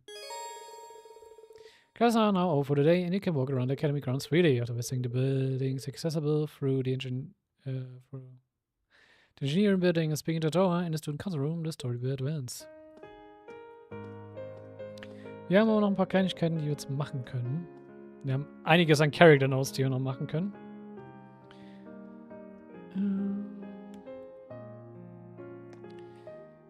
Dann gehen wir mal zu Floor 2, dem Music Room müsste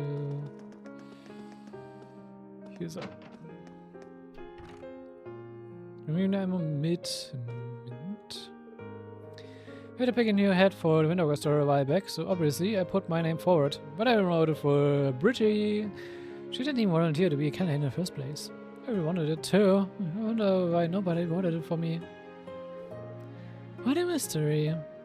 Weil du eine Apokalypse die noch basiert bist. Die ist einfach eine laufende Katastrophe. I decided to join a military band in the Imperial Army after I graduate. I want a career that gives me the chance to show people the strength of music. And where better to show strength than in the military? Let me put the skills I've picked up to the academy to use too. Ja, wir kriegen gerade alle so ein bisschen so was sich so die anderen gerade so ein bisschen wünschen. I wonder how Alan did against Patrick today. Hopefully well, after that energizing lunch I made for him. I guess trying to support your significant other in every way possible is just part of being in love.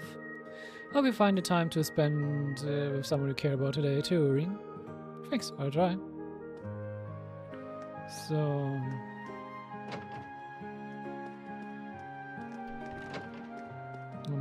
Nicholas. I received a job offer from the Zamurian Railroad Corporation, so that's where I will be working after graduation. They're going to be introducing something called a buffet card to certain trains, apparently, and they want my help with it. I certainly don't see myself working for a train company, but traveling the country concocting new dishes sounds like a dream. It'll give me a chance to see how this nation is shifting from a variety of places too. This is where actually workers are nice.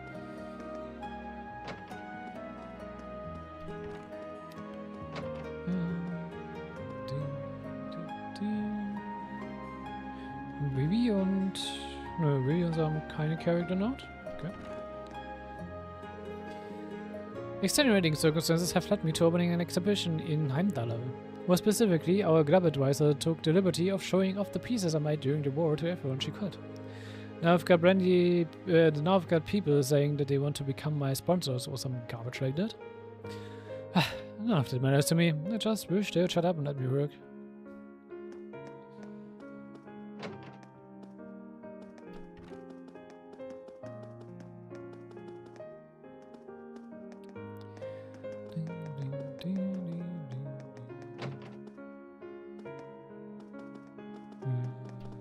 Da. Ich hab's gesucht. Yeah, I would have thought you'd be back in your dormitory by now to get everything in order for tomorrow. Now that you're here, however, there is one thing I would like to ask you. How fares are ganze and crossbow? You should know after your recent venture. Can't say, I'm afraid. I didn't really get a chance to see what you're up to. I wish I could have, though. Maybe next time. Yeah, reasonable. I was just worried as to Risha Mao's well-being. There have been rumors of late that the group star performer has been gravely injured and is in the process of recovery. I've been worried that the absence may be placing additional stress on Risha. I forget I said anything. You wouldn't think you were such a devoted fan just looking at him. I wonder how he'd react if I told him that I think I actually ran into her and fought her too. Actually, I probably shouldn't tell him about the whole fighting thing, and I can hardly believe it happened myself.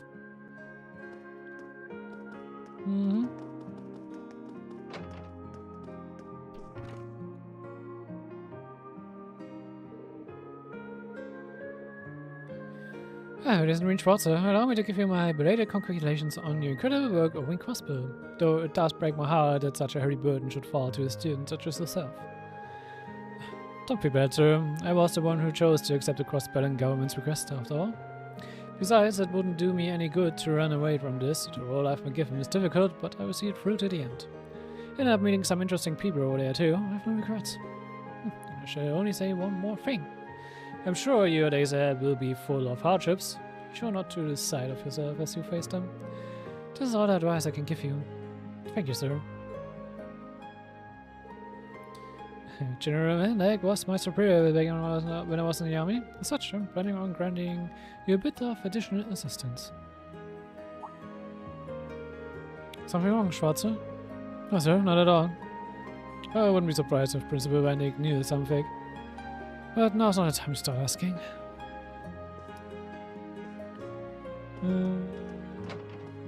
Oh. Then to the rooftop.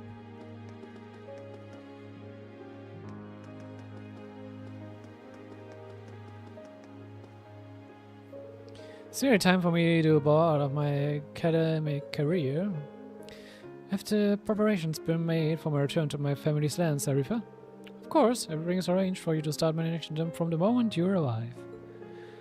I've also finished networking with all of the other second years so that you may remain in contact with them. Ah, splendid. All's well done. With the Empire as it stands, it is more imperative than ever that we fresh young graduates stay connected.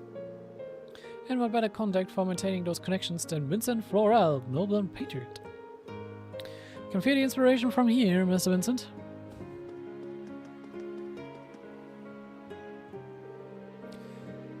Do you know how tough it is to do these special lessons for you kids? Get more than enough on my hands with just one set of lessons, but you guys just have to have your own, didn't you? I'm sure it's a ton of work. Really can't thank you enough for doing all of this for us. Whatever.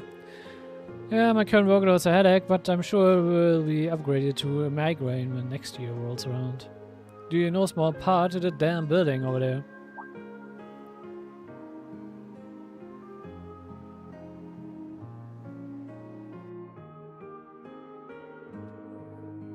The one that's supposed to house Valimar and all of the soldiers? Imperial Army asked the Academy to build it, didn't they? Yeah, asked isn't really the right word though, and it's not the first time. They made us take those combat shells too. They even make me hell with it since I worked on that Tachi. Just finished it up a few days before he came back from Grospel. Didn't know that. They haven't given us any soldiers to put in there yet, but it's probably just a matter of time. I bet they're gonna be as common on the battlefield as tanks soon enough. Yeah. It's kind of scary to think how much has changed in Erebunia already since the end of the war.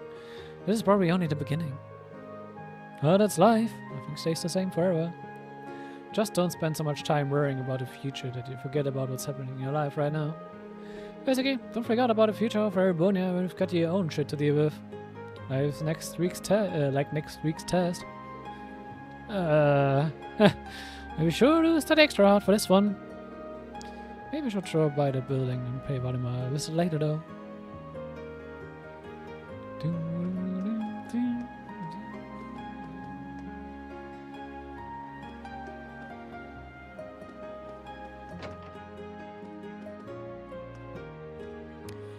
Gut, dann Academy Field.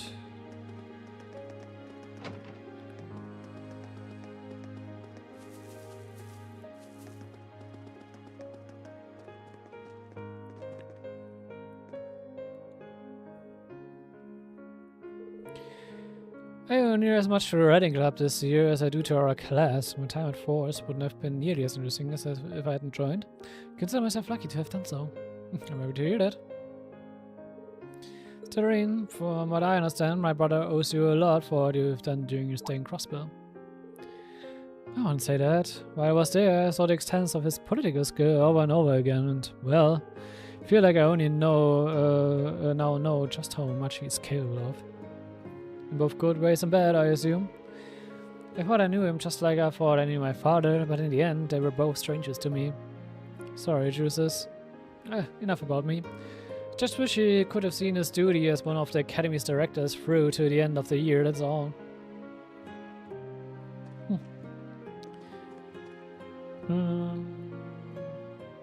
Paula? Been chosen as the next Riding Club captain. I can't help but feel like Juices would be the right person for the job though. Still, it's my responsibility now, so I'm gonna do an even better job than he would. Juices und Levels nächstes Jahr nicht mehr da. I have my heart set on joining the Imperial Cavalry after graduation. We live in rapidly changing times, but that only makes it more important for me to chart Erewhonia's path as both a noble and a soldier. Besides, this provides me an opportunity to put my Force education to good use. The lessons I learned from the Civil War, too. Why did I come to this conclusion, you ask? I suppose about Juice's influence, and that of a dearly departed fellow second year.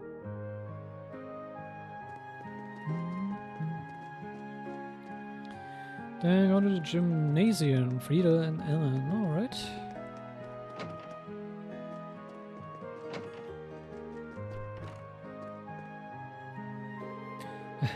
Looks like I'm finally able to go toe-to-toe with Patrick.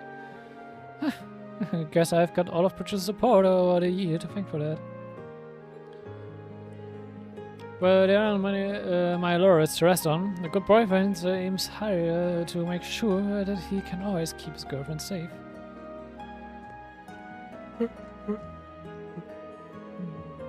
Instead of going home once I graduate, I plan on going on a little journey. I've weighed all of my options, and this one stood well above the rest. I'm curious to see how far my swordsmanship can take me, so if nothing else, it should be a very interesting experiment. I decided to ask Loggins to join me as well, so let's see how he replies.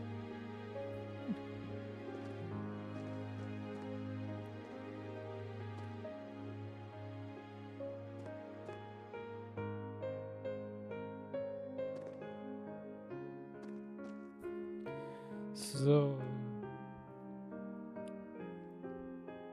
Responsive Bridget, Taipei, Nicolas, Clara, Vincent. Ferris und Teresa machen wir gleich noch. Haben die Infidelity haben. Fidelity kommt noch. Paula, Lambert. Ja, nee, passt. Gut.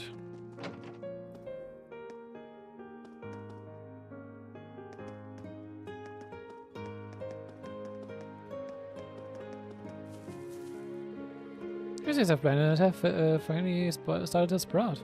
A while before we get to see any flowers though. So I might actually have the chance to raise those once myself, but it wasn't meant to be. No. Oh nee, wieder weg. Stimmt, das hat ja wohl auch den Feed, das hat ja wohl auch das Feed Coloring. Oh. Ja, Link. Oh, und Jelly hat schon ein zweites neues Bike. 今日の授業は終わりかい? Yep, just got out. Wait, is that? ああ、暗用の新しい動力バイクさ。改めて君用にと思ったが。もう思い入れもあるだろうし、こっちを私が使おうと思ってね。I don't feel bad considering I pretty much did just that to you.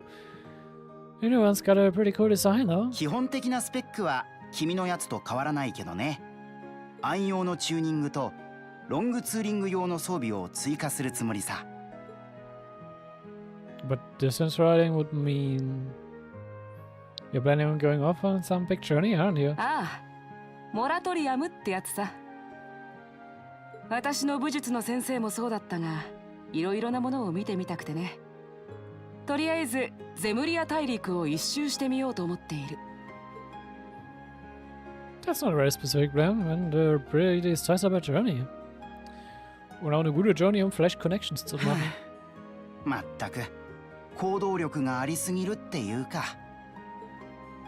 そういう君こそ人の名だたる技術工房巡りなんて武者修行もいいところじゃないか。そうかな。I take it you were leaving Arbonia for a while too, George? ああ、まずはリベールの ZCF に行ってみるつもりさ。Ein gutes Ziel. その後はレマン自治州にあるエプスタイン財団本部。できればカルバードのベルヌ社も訪ねてみたいかな。Will you be able to get into Kanal at this point? 情勢的には相当厳しそうだが、なんとかコネが使えそうでね。技術屋として僕なりにこの状況をどう改善できるか。各国の技術者と交流しながら見極めていきたいんだ。You fought that far ahead? That's really admirable. I hope you can find a way to make that happen. Even though I feel kind of hypocritical saying that as someone who participated in the リ war. ン君、頭を上げてくれ。君が恥じる必要など何一つないさ。宰相殿が誘導した以上、クロスベルの件はああいう形で一旦収める以外の方法はなかった。戦争を長引かせないためにも力を示す必要があったんだろう。But あのまま戦争が長期化すれば、クロスベルの地そのものが戦火に巻き込まれていただろうね。そうなれば罪もない市民がたくさん犠牲になっていたに違いない。その意味で君が果たした役割はすごく大きかったと思うよ。 I mean, damit haben sie einen Punkt, ja. Es hätte durchaus schlimmer ausgehen können. 罪悪感を感じるなとは言わない。それは君自身が向き合うものだろうから。ただ私たちやとはもちろん君の仲間たちも君のことを理解していることだけはどうか忘れないでくれ。 Sometimes I wonder how I was lucky enough to get such good ones. Thanks, you guys. This really helps. せっかくだから彼の様子も見てきたらどうだい？必要な設備も揃ったし、快適でいてくれるといいんだが。I think I will. Not to discredit your cousin's efforts or anything, but he seems fine no matter where I leave him. True. さすがに大物だね。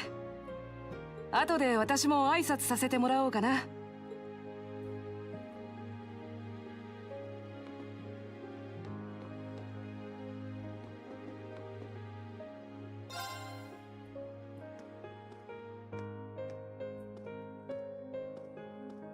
I had sold as a storage area.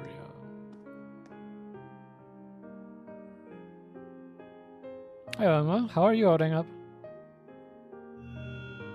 おおむね快適だ。自己修復があるとはいえ、ここで整備が受けられれば稼働効率の向上も見込めよう。Glad to hear it. It's going to be our new home base for the time being, so you can get in as much maintenance as you need. I'm gonna need you a lot in the days ahead, Valimar. 頼まれよ。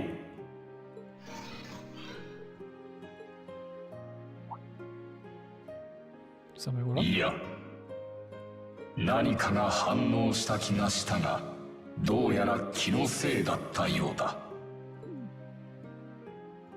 You really are getting to be scary even these days, you know. What was your sense though, Robert? 不明。だが、単なる地脈の揺らぎの可能性が高い。Ich weiß, was er gespürt hat. そこまで珍しくはなかろう。Well, if you don't think it's anything worth worrying about, I'll try to put it out of my mind. Or we will be worrying about it tomorrow. If you sense anything strange in the future though, let me know, okay? You can tell me, telepathically was the word, right? 皇帝、何かあれば知らせよう。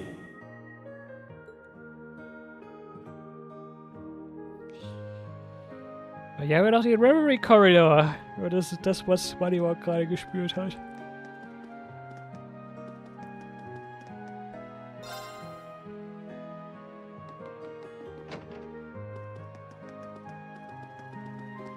So. Hier drinnen kann man jetzt die Imperial Chronicle 7 sich noch gönnen. Können wir sich auch noch Waffen gönnen, aber ja.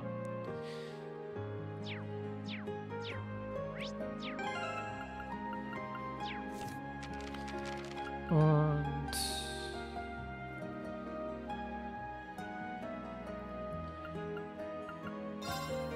wir haben die Gospel Time Special gar nicht gelesen. Ich weiß nicht, wann es kommt, aber wir lesen es mal durch, weil es hier als nächstes drin ist. The Gospel News Service Special Issue. Crossbill's autonomy is no more. Today on this 4th of January 1205, Henry McDowell, provisional mayor of Crossbill and acting representative of the state government, signed an agreement ceding ownership of Crossbill to the Erebonian Empire, bringing Crossbill State's 70-year history to an abrupt end. Provisional Mayor McDowell was visibly shaken and teary-eyed as he emerged from the signing. When pressed for comment, he simply stated, "I've never felt such shame," before exiting the room. Shortly after, Crossbill's Diet also proclaimed its dissolution, and Crossbill's far and right could be seen offering silent prayers of mourning to the country's autonomy. For its part, the imperial government vows to protect the safety of Crossbill's people, and it has established a new government which will govern the territory from here on. Analysis: were Erebonian's actions justified? In light of recent events, this question is likely on the lips of every Crossbillian citizen. We at the Crossbill Times have attempted to chronicle the events that led us here and provide you, dear readers, with an answer. First, Crossbill's action. In October 1204, the then mayor of Crossbill, Dieter Kra, illegally manipulated public opinion to gain support for the establishment of the independent state of Crossbill. At the time, in an attempt to force other nations to recognize the legitimacy of his power play, the International Bank of Crossbill threw all of its international assets. Second, the Empire's response. The Erebonian Empire strongly condemned those actions and, insisting that Crossbill had long been Erebonian territory, mounted an armed invasion of the state. This culminated in Erebonia's attempt to fire upon Crossbill City with its railway guns. Third, Crossbill reaction. President Dieter Kra took action using a newly developed weapon to prevent the railway guns from damaging the city and destroyed guerrilla forges to also prevent them from being fired again. Fourth, Chaos Crossbill. Shortly after President Kra's legitimacy was called into question and he was taken into custody by the police, his arrest brought the chaos in Crossbill to an end. After taking up the mayoral seat on a provisional basis, Mayor McDowell revealed to the public the truth of what had occurred and set about rebuilding the state government. At this point, however, the Erebonian Empire launched a second invasion, which ultimately led to the annexation of Crossbill. It cannot be denied that Crossbill's actions sparked the conflict with Erebonia, nor can it be questioned that our nation's forces attacked the Imperial Army. However, the Empire's response to those aggressions, including the attempted firing of the railway guns, which could have taken the lives of countless innocent civilians, cannot be considered anything less than excessive. Furthermore, Crossbill took responsibility for the arrest of its former president Dieter Kra, as well as rejected its declaration of independence. While we freely admit our nation's wrongdoing, it is very hard to argue that the Erebonian Empire's invasion, occupation, and annexation of our nation was at all justified. Doubly so in light of the nation's attempt to put things right. The Erebonian Empire continues to insist that Crossbill was its territory from the beginning, and that their occupation was merely to protect us from the Republic of Calvert. However, given the way things have unfolded, that explanation rings hollow to many Crossbillans. Was sehr verständlich ist. Just who owns Crossbill, and how should it be run? These are questions we will have to ask ourselves anew in the days to come. Tensions remain at Tankram Gate. Ever since the Republic of Kalva declared Crossbill's annexation by Livonia invalid, Tankram Gate, situated on our eastern border, has been a hotbed of violence and political unrest. The Kalradian attempts at invasion have been repeatedly staved off by the Imperial Army's armored divisions stationed at the gate, but they showed no signs of stopping. These large-scale battles have filled the hearts of the Crossbell public with fear, but spokesmen for the Imperial Army have urged people to remain calm. The army vows to deploy its most powerful weapon, the Ashen Knight, alongside its Panzersoldaten in order to bring the conflict to a swift and decisive end. Letter from the editors. Under this wintry sky. On this icy January day, we have become citizens of the Imperial territory of Crossbell. It's not a change that's come about uncontested, and it's one that's sure to cause arguments for years to come. How could it not? Our new government will change life as we knew it significantly. While our nation may have lost its autonomy, as people we are unchanged. We are still people with free will, people who think and feel for themselves, people who can envision what we want for our future to be. No matter where the seat of power lies or who sits upon it, this is still our home. We will keep thinking, keep feeling, and keep dreaming for a better future, regardless of what lies in store for us. Was schöne Worte sind. Newsflash! Congratulations on Crossbill's annexation. Lord Rufus Arborea, best known as the man who led the Imperial forces which moved from Crossbill, became the first Governor-General of Crossbill during a ceremony held at Orcus Tower, which will henceforth be the territory's new center of government. Arborea swore to work towards a stable society and build a new government, one completely different from those that came before. His speech was met with cheering and thunderous applause. Universal rejoicing in Crossbill. There wasn't a frown to be seen in Crossbill City today. With its citizens unanimously overjoyed to be incorporated into the Erebonian Empire, it's like a dream come true, said one 23-year-old woman. Others were more reserved in their celebration, happy to join off the Empire but remorseful for Crossbill's actions. It must have caused the Erebonian people a lot of stress, lamented one self-employed man I spoke to. It seems the annexation has brought about a new era of self-awareness for the people of the newly declared territory. Working together with Erebonia, Crossbill has long prospered as a result of having one of the largest merchant cities on the continent, and its inclusion into the empire should only grant it greater prosperity. Wasting no time after returning to his position, Chancellor Osborne announced on the same day as the annexation that he would introduce new policies to support the territory's economic growth. Governor-General Rufus Arborea looked more than happy to hear the news. The two capped off the meeting with an enthusiastic handshake to rapturous applause. The annexation of Crossbill is bound to bring about a bright future for the people of Erebonia, and we here at the Imperial Chronicle are united in supporting its future development. Economy. Crossbill sparks economic turnaround.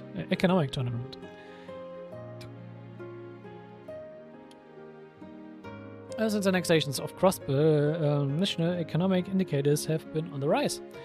There are several contributing factors, of course, including Imperial Governor Karl Regnit's announcement that time dollar has returned to normalcy and large corporations like the Rainford Group resuming their exports, but many cite Crossbill as the turning point. Some analysts even argue that the pre-war economy has already been surpassed. Furthermore, the capital is likely to see a massive influx of tax revenue from Crossbill, which many economic analysts predict will lead to the unprecedented levels of prosperity. One economic pundit commented, with Crossbill under his wing, Erebonia's economy is likely to reach greater heights than ever before. It wouldn't be hyperbole to call Erebonia as it stands a superpower. Society. The Ashen Knight overwhelms the Republican army. Reachwater, the hero who brought the Civil War to an end, still has a few tricks up his sleeve, which he proved by single-handedly repelling the Republican army. The 18-year-old Mr. Schwarzer is a student at the prestigious Military Academy, as well as the only person capable of piloting the cutting-edge Ashen Knight. His achievements quickly drew the eye of the armed forces, and one high-ranking army staff member even says that they are considering giving him special treatment upon graduation to hasten his path to becoming a military officer. This young man's future seems exceptionally bright. But the military's been doing what they can to keep his light hidden. Nearly all information on him and his whereabouts is classified, and any interviews with him are strictly prohibited. Politics. Special meeting of the Provincial Council. Another meeting of the Provincial Council is planned for the end of this month. Marquis Rogner, Marquis Hyams, and Crossbow Governor General Lord Rufus Abrea are all set to attend. The meeting will deal with the aftermath of the war and the treatment of Duke Cayenne and Duke Abrea, both of whose questioning has now formally begun. The council has said they will also issue a statement regarding the ongoing confusion in orders, where a splinter group of the Nova Alliance's forces continues to enforce its rule. Many have taken this as a sign that they may bring the situation there to an end. Alive. Let's get a new year to a good start. 1204 had its share of ups and downs, but 1205 is finally here. The start of a new year is always a good chance to put the past behind us and start afresh. So here are a few tips for welcoming the new year in a positive way and work toward making it a good one. First, sort out your belongings. This is a great opportunity to throw away all the unneeded clutter building up around you. Don't forget to get some cleaning and either. Second, set at least one new goal for yourself to achieve in the year ahead. Having goals makes you feel more positive. Third, be sure to give back to the people who helped you last year. When it's in a card, it's sure to leave a positive impression. Unser Goal für nächstes Jahr wird es sein, bis Rarely durchzukommen. Damit wir in 2027 endlich in den in Kanal reinkommen. Und ich auch dann endlich mal wieder blind unterwegs bin. Aber ich werde auch da wieder mit Guide spielen.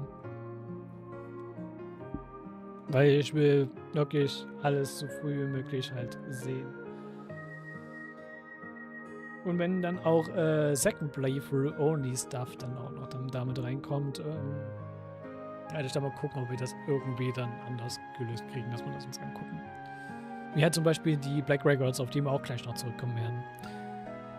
Fourth, last but not least, be sure to get plenty of rest. Last year's Civil War took an exhausting toll on all of us, so much as that a large number of people in the capital claim to have witnessed a collective hallucination.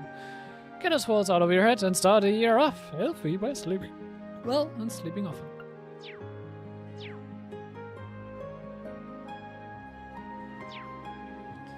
So, jetzt haben wir die Crossbill Times. Dann haben wir noch Ferris und Teresia hier unten. I've been appointed the new captain of the Academy's lacrosse club. As well, my name is a Floralt. I will do a stellar job in fulfilling the numerous duties that come with the title. Though perhaps bringing my rivalry with Elisa to its conclusion by the end of the month will take precedence for now. The Imperial Army will be establishing a major new air fleet soon, you know. So Emily and I are going to sign up. You can't imagine how well Father took the news, but we managed to talk him around to the idea. He's already fired up at the thought of being an officer like Captain Claire one day. Ja, Captain Claire ist ein guter Examen, die man sich, also ein gutes Idol, was man sich nehmen kann, nach dem man streben kann. So, dann.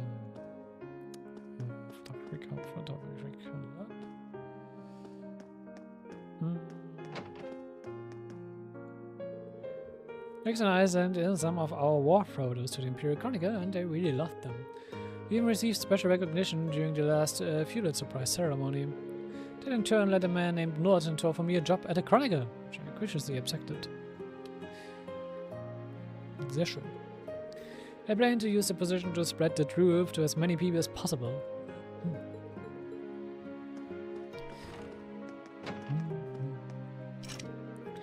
There appears to be an unused room. Huh, this was the called Research Society's room. Can't see any sign of Beryl either. Maybe the camp's been closed. Where's Beryl? Ja, für mich immer noch eigentlich noch das größte Enigma im ganzen Erebonia-Arc.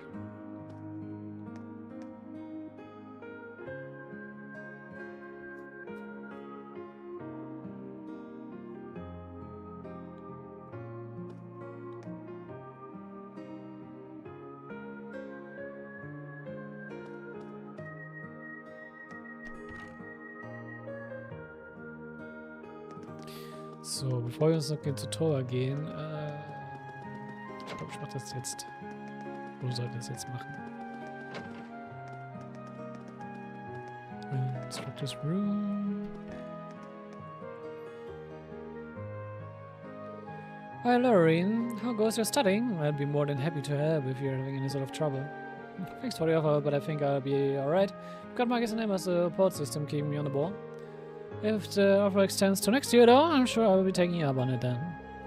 By all means, nothing in this world makes me happier than lending a hand to students in need. Oh, and by the way, I pretty much finished decoding those black records you gave me. As much as it pains me, you can take them off my hands. You have? And there's some fascinating stuff in there, if I do say so myself. Sure to look them over if you have the time. Alright. But can you believe the academic year is too close, so close to its end?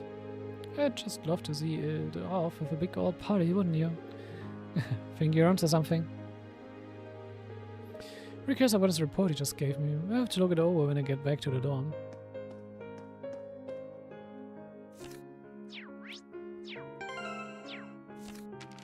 Kann ich mir das jetzt nicht? Nö, okay.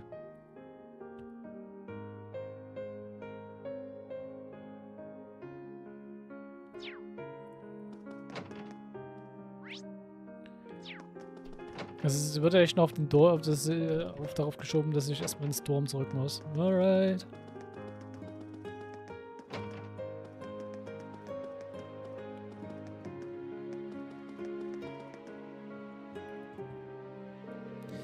Tor attending all of her work to the rest of the student council should be ending today, so I'm guessing she's still here.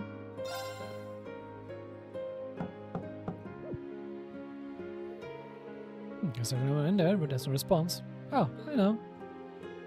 Excuse me, I'm coming in.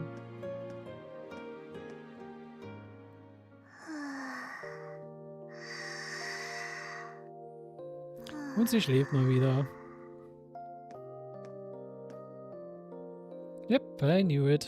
No wonder she fell asleep. She must have been really busy getting her ring sorted out for the spring. Makes me remember finding her like this over in the computer room.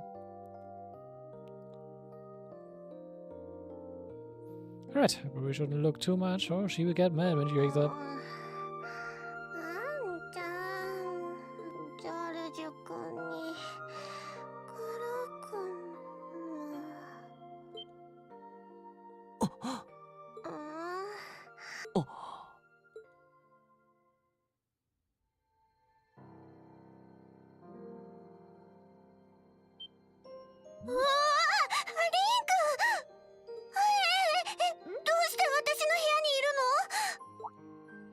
Die sind nicht in deinem Zimmer.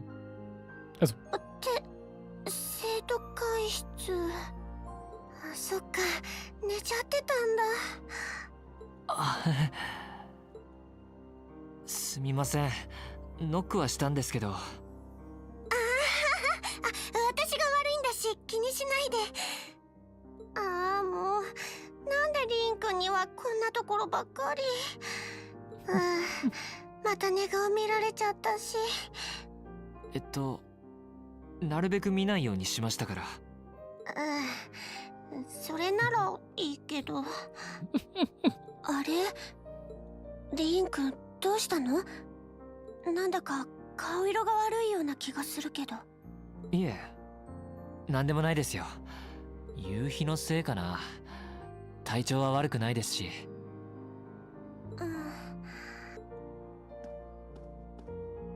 リン君、こっち。え？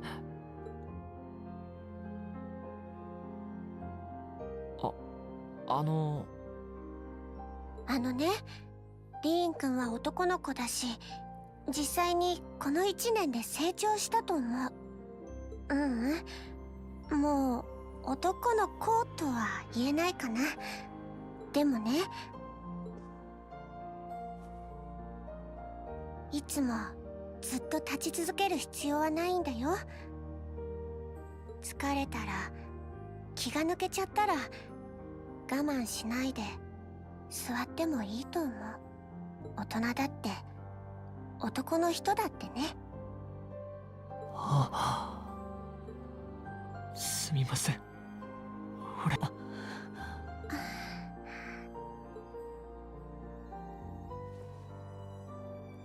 会長、すみません。俺、約束を守れなくって。クロウを連れ戻して、先輩たちと卒業させるって。それなのに。いいの。いいんだよ。リーンくんはちゃんと私たちの思いをクロウくんに届けてくれた。クロウくんの思いも私たちにちゃんと。だからね、そんなに悲しまないで。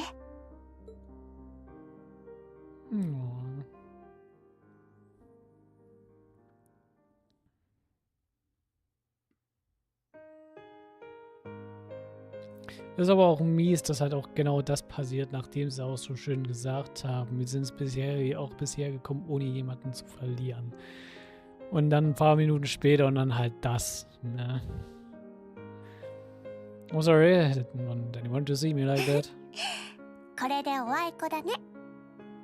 私も何度もリーンくんに恥ずかしいところを見せちゃったし。Have you finished getting everything ready for the next student council now, by the way? これで私も晴れて生徒会長退任かな。次の子たちも優秀だから教えることもなかったんだけど。So, it must have been hard work getting through it all. You're going on a tour of various NGOs after graduation, right? 政治、経済、技術、医療とかいくつかの分野があるんだけど、1年間は勉強させてもらうつもり。その後、軍か省庁に入るかはちょっとわからないけど。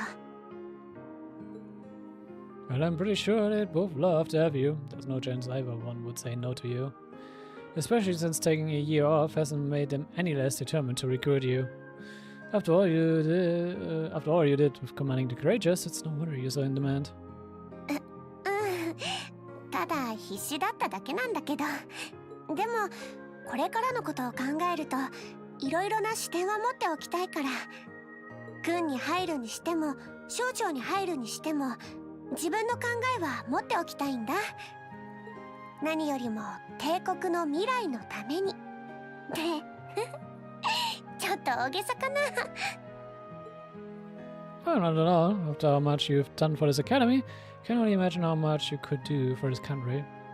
Just try not to overwork yourself, okay? You're with you all the way, but you always worry, you know? ありがとう。そういえばどうしたの？来てくれて嬉しいけど用事があったんでしょ？ Oh, I completely forgotten too. Just came to ask if there was anything I could do to help tomorrow, seeing that this is not a free day. でもリーン君帰ったばかりだし、明日は君たちの。So the more reason I want to spend tomorrow's free day the same way I spend all of the others. It didn't feel like our final free day as class 7 if we were any different. そっか。わかったよ。いくつか心当たりもあるし、寮の郵便受けに入れておくから。よろしくお願いね。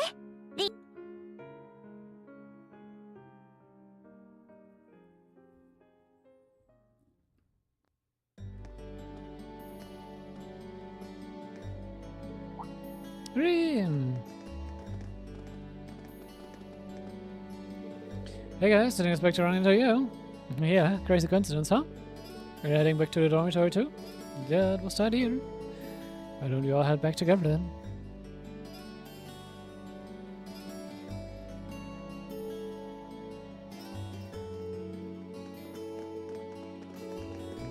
It's nice seeing the flowers as they start to bloom. Yeah, I know you said earlier that they would be in full bloom in a week, but I'm thinking it will be closer to the end of the month, personally. Just in time for the welcoming ceremony. Then the students will be able to begin their academic lives here, surrounded by a line of flowers just as we did. Wonderful. You've all known each other since your first day here, right? That's right, nobody else started partway through the year like you did. But back then, I never could have imagined we'd get along this well. We got off to kind of a rocky start. You're telling me. It's Especially Marcus and chooses. Ja, das ist auch irgendwie schon so lange her, Jesus. Es fühlt sich irgendwie so lange her an, aber auch irgendwie auch so gar nicht, als wäre es auch wie gestern gewesen. Das ist weird. However, as well, I do regret the way I behaved back then. It's not exactly something I'm terribly proud of. I think nothing of it.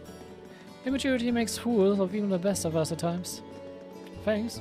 Hold on. Well, what's with that expression? You're not exactly standing on the moral high ground here, either. I wouldn't have had as much of a reason to behave the way I did if you hadn't kept looking down your nose at me. Don't hear me say, the best of us? And it was hell on all of us at the time. But it's all just a fun memory now. I suppose the same could be said about your Greenstone incident at the start of the year, couldn't it? Just had to bring that up, didn't you? I should have seen this coming. Oh, the incidents are my favorite. Tell me. Well, don't you dare. She's the last person who needs to know.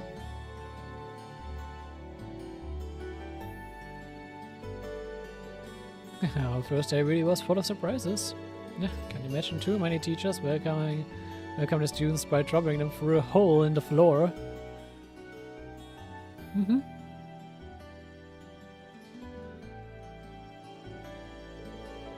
Yeah, without having to fight a gargoyle on the way out, it's a pretty memorable start to the school year. The gargoyle proved to be quite the opponent too.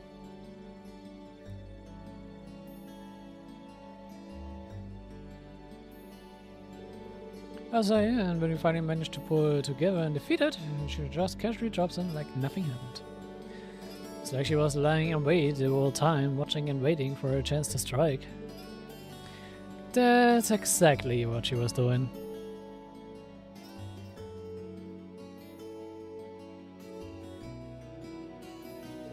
Still, as exhausting and unusual as it was, that was how our class began. I'm very sure it's burned into all of our memories at this point. Or could it not be? I've no doubt about it. So I'm sure it's one of the memories that I will cherish decades into the future. No, now it got me all jealous. Oh, it's my turn to do something crazy and make some super duper memories too. Don't you dare. Try to imagine what she's thinking when she says something crazy.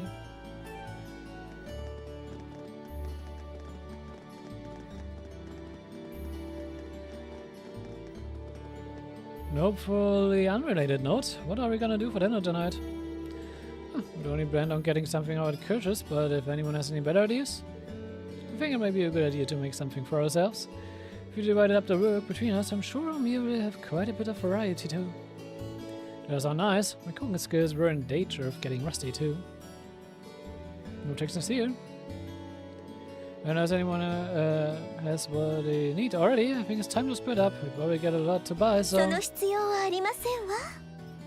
Sharon! Huh? Our angel maid uniform. あなたはだからシャロン、なんであなたがいるのよ。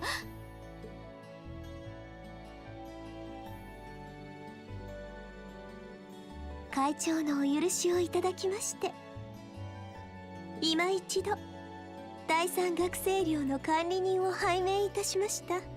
短い期間ではございますが、皆様のお世話をさせていただきます。早速今夜のお食事も準備している最中ですわ。そうだったんですか。じゃあ遠慮なく。世話になろう。今夜はごちそうだね。って RF グループの立て直しを手伝っているんじゃなかったの？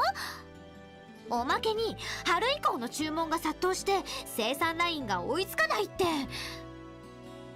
大旦那様がお戻りになったので今のところは大丈夫ですわ。会長と張り合いながら諸案件を次々と片付けてらっしゃいますし。なあもう。Oh, interessant zu hören, dass Gwen wieder zurück ist. さすがはグエンローだな。腹空いた。ちょっと暖かくなってきたし、そろそろビールの季節よね。ってあら、何してるの君たち。ゲゲ、なんであんたがここにいるのよ。ご無沙汰しております、サラ様。ビールのおつまみでしたら牡蠣の燻製やオイルサーディンを仕込んでおりますけど、ご夕食の時にお付けしますか？よろしくお願いします。シャロンさん、微妙な立場なのに結構平気で動いているよね。Ja, weil man bedenkt, was er eigentlich alles so gemacht hat, aber okay. Vor allem ich muss auch sagen, ich finde die Beziehung zwischen Sarah, Claire und Sharon sehr interessant. Sie sind irgendwie Freunde. Sind auch irgendwie Rivale auf einen Morgen oder was, weißt du? Aber irgendwie mögen sie sich auch einfach nicht. Und zumindest irgendwie mag Sarah sie auch einfach nicht. 多分 RF 社と帝国政府の間で協定が結ばれてるんだろうな。まあシャロンさんなら関係なしに手伝いに来てくれそうだけど。 True. I mean, sie sind Urbosen Forces. Die haben die Möglichkeit zu tun, was sie wollen, weil sie halt auch schwer, weil es auch sehr schwer ist, sie halt unter einen Hut zu kriegen. Man kann ihnen halt auch nicht einfach sagen, was sie tun sollen, weil sie halt einfach stark genug sind, sich einfach zu holen, was sie wollen.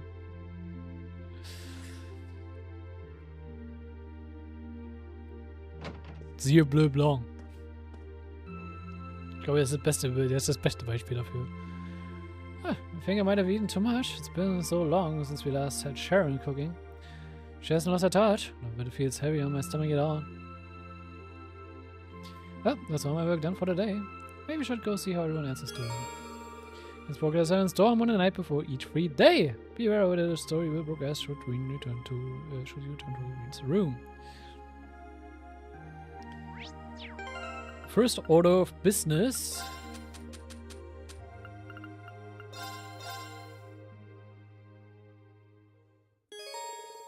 All the black records in the book were updated.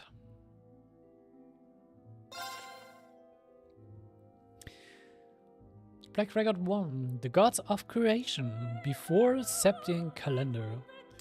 In the beginning, there were two great gods. One boasted unrivaled courage, the other unparalleled fortitude. They descended from the heavens with their kin, and it was upon the dark land below they first met. Calamity. The opposing natures incompatible, the two were drawn irresistibly into battle, and thus began a struggle that shook heaven and earth. The goddess and the spirits' laments were for naught, and the land quaked. The skies were torn asunder, and the gods' kin could only tremble in fear. At what seemed like an eternity, their clash came to an end, but it was an end of mutual defeat. Their power spent, the empty shells of the two celestial titans were flung into the furthest reaches of the dark land. All that remained in their wake were terrible, their kin and the great power. Hust, hust. Das sind die zwei Statuen, die wir in den Northern Highlands gesehen haben und die wir nicht direkt gesehen haben, aber unsere andere Klasse gesehen hat in dem Trip zu, ich glaube, Baronia Island hieß sie. Das wird Baronia Island sein. Was in der Nähe von Orders ist. Das sind die zwei Giant Statues da, auf die hier Bezug genommen wird. The Dark Dragon, year 371, Septian Calendar. 20 years after Heimdall was first founded, runes rose on monstrous rings from the depths of the earth. Its name was Sor Agruga, the Dark Dragon. Den Namen haben wir schon mal gehört. A malevolent creature of terrible power, it spread a miasma throughout the capital that turned Heimdall into a city of the dead. But ours did not end there. The evil dragon desecrated the corpses of the fallen, taking control of their bodies and using them to attack those who remained alive, further increasing the legions of the dead. The emperor at the time, Thors II, was forced to flee the city with what remained of his household and his citizens. Together they retreated south and established a new capital in the land of Saint Ark. Through 100 years and 6 more emperors, the bane of Heimdallr went unchallenged. It was the 7th, Hector I, who resolved to recapture the city. Time had proved an ally to the beast, however, and the dragon's influence had spread over the surrounding area like a plague.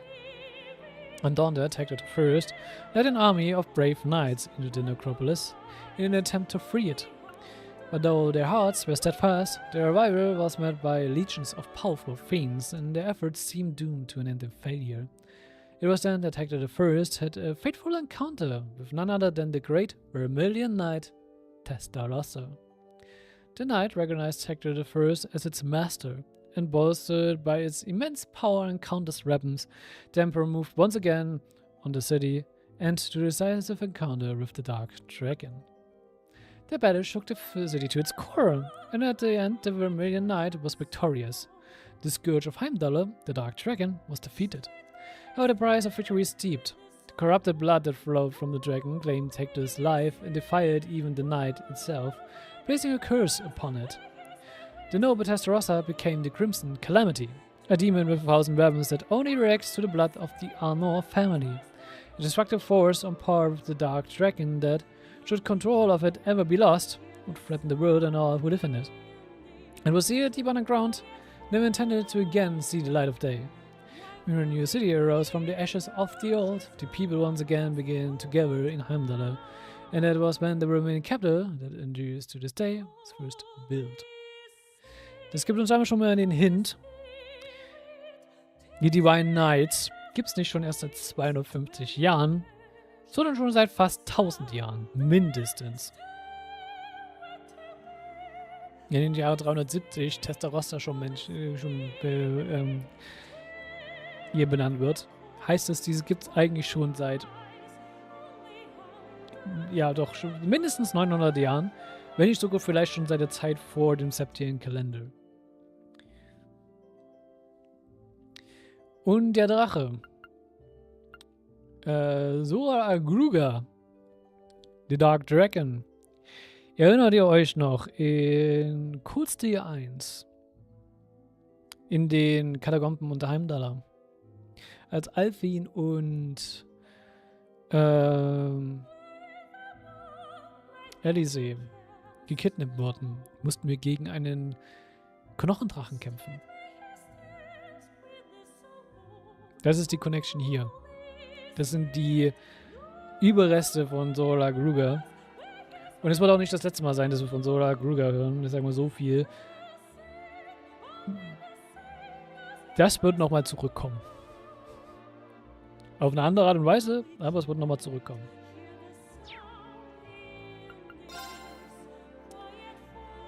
The War of the Lion begins the year 947. In the year 947, Emperor Valius V passed away. His death heralded the beginning of the largest-scale civil war in Erebonian history. Valius V was a ruler with a somewhat debaucherous reputation, and is said to have had countless wives and concubines. To further complicate the matter of succession, many of those wives came from prestigious noble families, all of whom began competing for power and wanted their offspring to take the throne. Within days of Valius V's death, Crown Prince Mechfights, the son of his first wife, was assassinated by an unknown party. Following the death of the Crown Prince, the fourth prince and son of the first of Emperor Valius' secondary wives, Prince Orpheus, seized the capital by force. Wie wir schon mitbekommen haben, Prince Orpheus war der Vorfahre von Kain. Once in control, he declared himself the new emperor and began purging all those who dared to oppose. The coup set off a succession of counterclaims, and 3 other princes also named themselves to be new emperor. Backed by the powerful noble families of their mothers, the competing princesses ignited a bloody 5-year-long civil war, and thus the War of the Lions began. At first, the prince's armies were largely equal in terms of strength. It was until Orpheus, who would later come to be known as the Fourth Emperor, revived the being that had long been sealed under the city that the balance of power shifted. The Testarossa, the legendary Romanian knight, now tainted by the blood of Sir Agruga, saw the light of day once more. With so much strength under his control, Orpheus decimated this greatest competition in one fell swoop. The fifth prince Gunnar was defeated. It seemed inevitable that the armies of the other princesses would share the same fate, but it was at this pivotal point that the war took yet another surprising and sudden turn.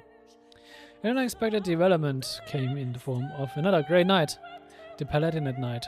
The famed champion was acquired by Prince Lucius, the sixth and youngest of the feuding brothers, and with its power he was able to defeat the army of the brilliant strategist and second Prince Albert. Victorious and backed by the knight's power, Prince Lucius was poised to challenge Orpheus.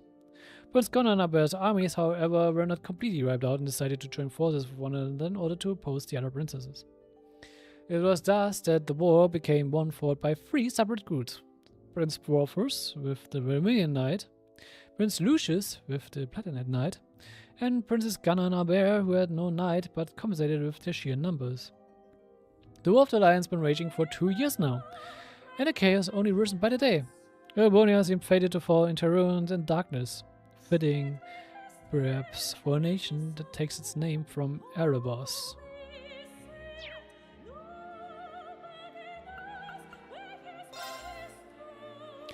Drexel takes up arms in the year 949. Young man laced on a grassy plain enjoyed a nap in the peaceful setting. Before long, however, his rest was interrupted by the arrival of a second young man on horseback. The youth wore the trappings of a knight, and his expression was deathly serious. His armor bore many rents and scratches as his left arm was bound in a bloody bandage. The first young man had not seen him in several years, but a cheerful reunion didn't seem to be his purpose. "You're right after all," Sigmund said, gravely. "At this rate, the Empire's days are numbered." At first, the first young man rose from the grass. He was none other than the third prince of the Roman Empire, Prince Drexel. As a man with no claims to the throne, due to his come on a mother and shunned by the other high-born princesses, Drexel had long since left Erebonia behind, wandering from place to place and whiling away his days. 3 years prior, he had reached the land of Nord, where he had remained ever since. Though left to his own devices since childhood, his nature was noble and he was quickly accepted by the people of Nord and lived peacefully among them. But while he had left his homeland, he had not truly abandoned it in his heart. During his wanderings, his mother had passed away, but while she lived, she had taught him something that would remain with him for the rest of his days. The blood flowing through you will not allow you to turn your back on the Empire's suffering. Prince Drexel had turned those words over in his head again and again. What could a powerless vagrant like himself truly hope to do? The night's arrival, however, signified two things: that the war continued to worsen, and that Erebonia was on a certain path to ruination. His mother was probably correct. During the night's words, he decided that enough was enough. He could ignore the pain of his countrymen no longer. The knight, incidentally, was called Roland. He was a childhood friend of Drexel's and his confidant. He was also the man who Drexel had left in charge of things in his place before leaving the country. Prince Drexel set about preparing to depart, but before he could finish, he was met by several of the tall knights of Nord, their cross-shaped spears in hand.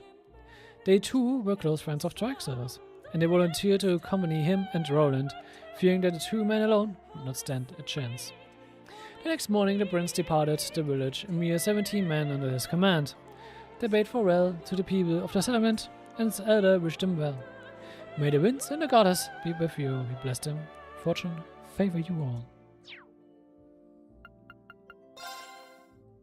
The war comes to an end in the year of 952.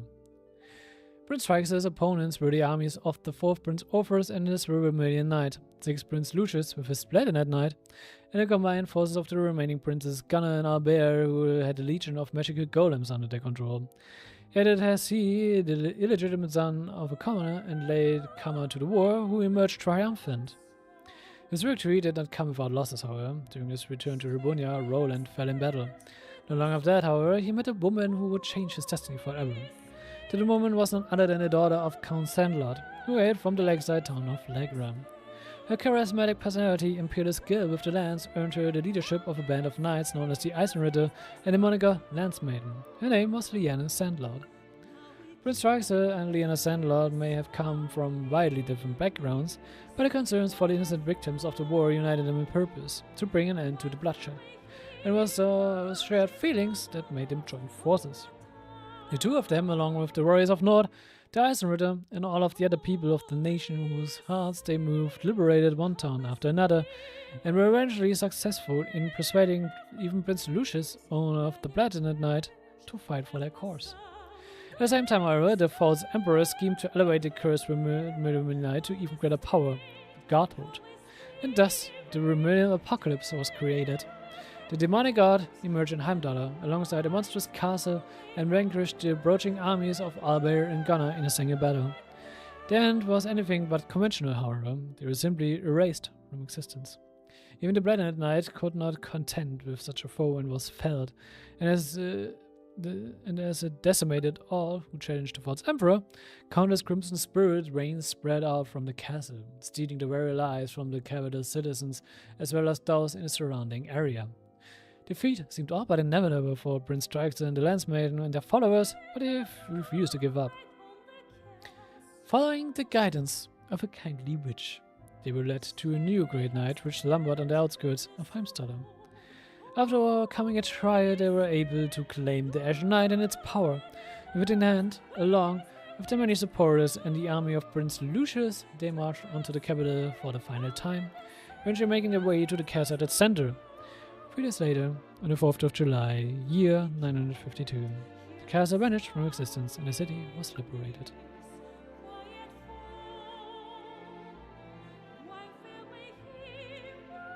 Den Platinum Knight haben wir noch nicht gesehen. Der Platinum Knight ist nicht Odin, sondern ein anderer.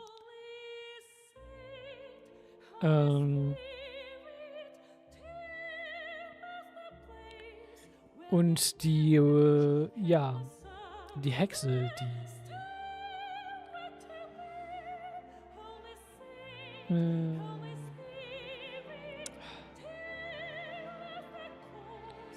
die Traxel hingeführt hat, werden wir auch noch kennenlernen.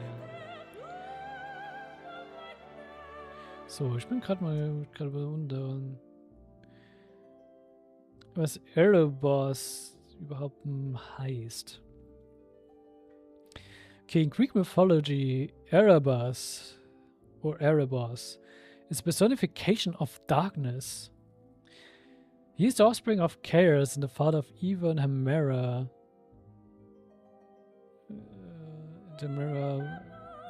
By Nyx Knight. In other Greek cosmogonies, he is the father of Eva, Eros, and Metis, or the first ruler of the gods. In genealogies given by the Roman authors, he begets a large progeny of personifications upon Nox, the Roman equivalent of Nyx, while in an Orphic theogony he is an offspring of Coronos. His name Erebus is also used to refer either to the darkness of the underworld itself, or the region through which souls pass to reach Hades, and can sometimes be used as a synonym for Tartarus or Hades.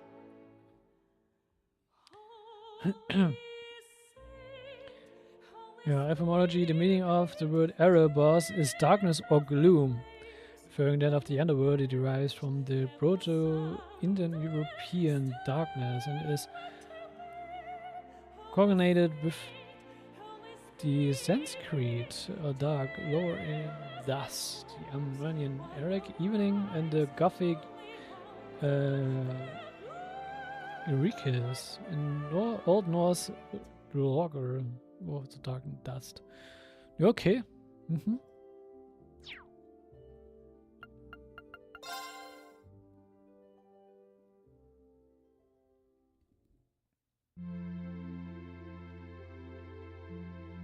Und dann haben wir noch ein bisschen Erebonian Lordamp.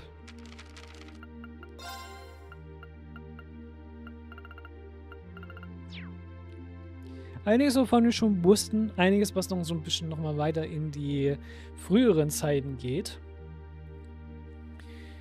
Und es gibt auch schon nochmal so ein bisschen so Hinweise darauf, wie groß vielleicht auch das Geld von dem ganzen Spaß hier ist.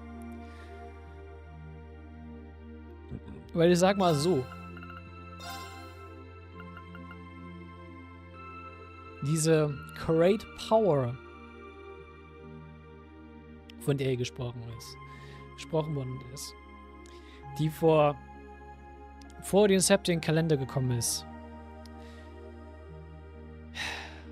kann doch nur so ziemlich eines heißen, oder?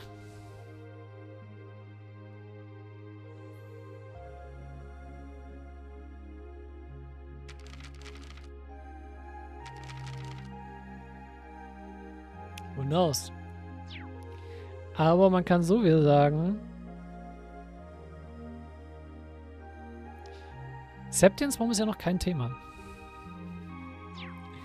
Bisher. Und wir wissen, dass Urobos immer irgendwas mit Septiens zu tun hat.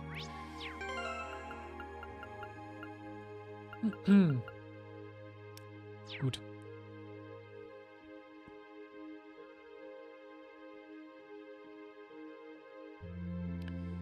Dann reden wir mal mit allen. Beziehungsweise fast allen. Here's Grower's room. I think I will stay away from it for now. Feel more like going around and talking to everyone.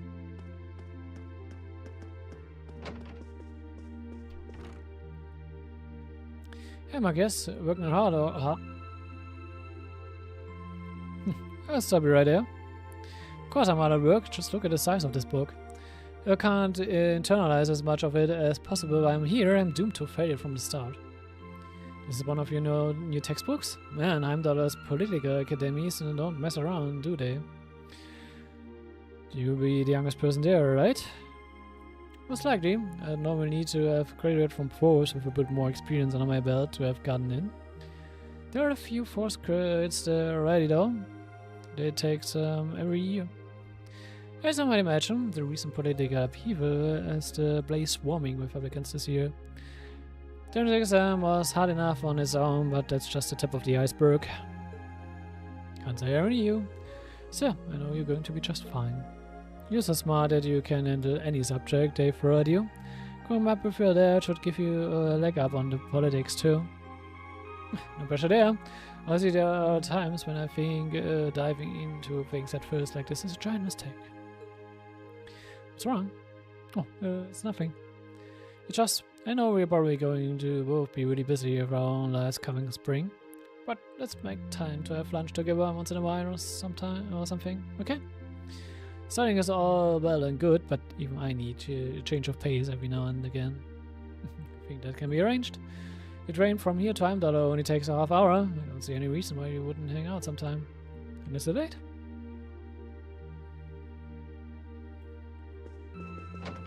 Das ist auch eine kleine Szene, die man dann auch wieder im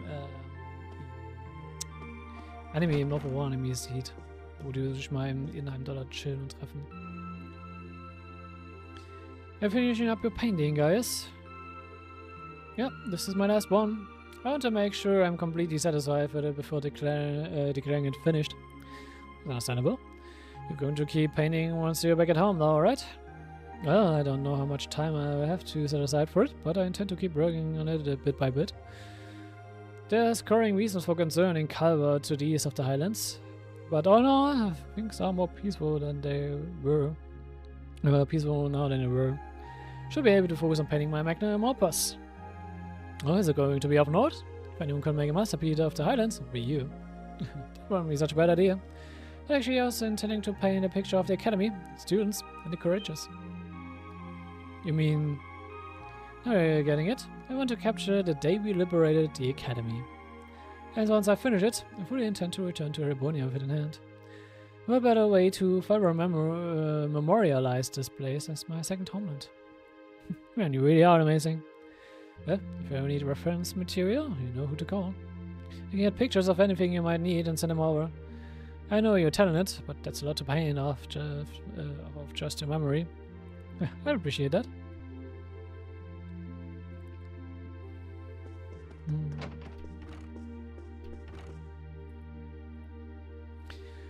So, any mind choices? For the first time in a long time? No, just taking a short break. Looking over an endless sea of documents can be rather tiring on the eyes. Oh, those the tax reports you mentioned? Ordinarily, this would be my father's work, but His Majesty has yet to decide his fate. Rupert hasn't so much as glanced in Barriard's direction since he took this new job in Grosper either.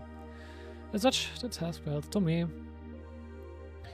Man, I knew everyone in our class had it pretty rough right now, but you've got it the roughest, no contest. If may got its way, I would boast that filling in for my father is a simple mundane task. But on top of the paperwork, I need to manage the Burundian army and oversee the province as a whole. Then there's a matter of keeping the most stubborn of the nobility in check. Don't expect the first 6 months to be pleasant. And that the fact that you're already thinking 6 months ahead is pretty impressive as it is. Standing in for Duke Abarea like that must take some real confidence. I know you managed though. Much is obvious.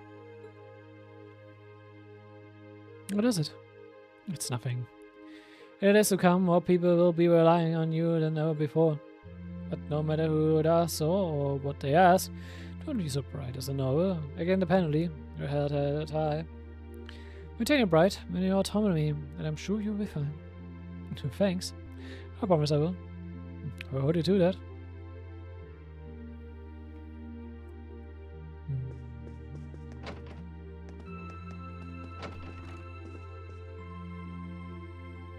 Hello, Elliot. Taking care of your violin? Yeah, it's taken care of me over the past year, so why not return the favor? I'm actually planning on giving a few of them to the academy before I go. Just to make sure next year's first years have something to practice with. It's really generous and sure to make a lot of people happy. And you will finally be heading off to a music academy, just like I always wanted. I bet they push you pretty hard over there too.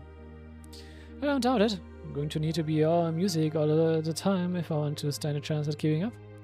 To be honest, after all the time I've spent here, I don't really want my life to be completely about music. I love it, obviously, but to be a balanced person, I want to have a bit more variety in my life, like I had here at the academy. For one thing, I don't want to get too rusty with my noble staff. Good to hear. I hope it works out for you. Thanks, me too. No, that's nothing. Oh wait, Amdala and Trista are really close, so don't be a stranger, okay? I know you're gonna have tons of work to get through between your classes and your missions, but don't worry, I'll make time. I'm sure we have plenty of chances to see each other. There's still a ton of Amdala I haven't seen too.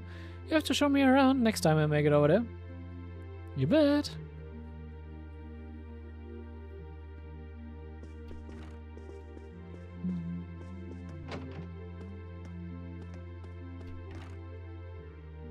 Gut, gehen wir mal hoch.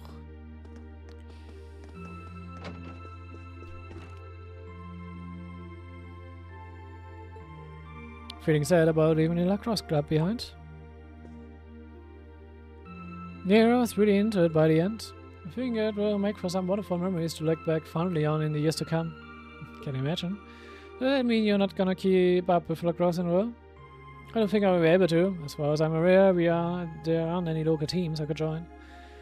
And even if there were, I doubt I'd have the time for sports. Just thinking about how busy I'll be makes my head spin. No, scratch that. Being busy is all the more reason I need to make time for exercise. Yeah, good luck with that. Having out with the Reinford group sounds like a recipe for an all-nighter after one all-nighter after the other. Yeah. Not just yet, actually. I won't be having until grandfather shows me the ropes. As I'm now, I doubt I will be able to do much at all in the way of rebuilding the company. But you can bet I will leave mother speechless with how much progress I've made in a year's time. I'm sure you can if you put your mind to it. Oh yeah. And I know Sharon will always be willing to help you out if you need her. She probably would, but then you'd just tell everything she did to Mother. Lisa? Oh, don't worry about it. I was just thinking about how blessed I am. I've got a wonderful family, a great club I'm part of. All of you as my classmates. Right. It takes a long time to realize. It took me a long time to realize the same thing too. Jesus, the reason. Really, I wanted to say. Yeah.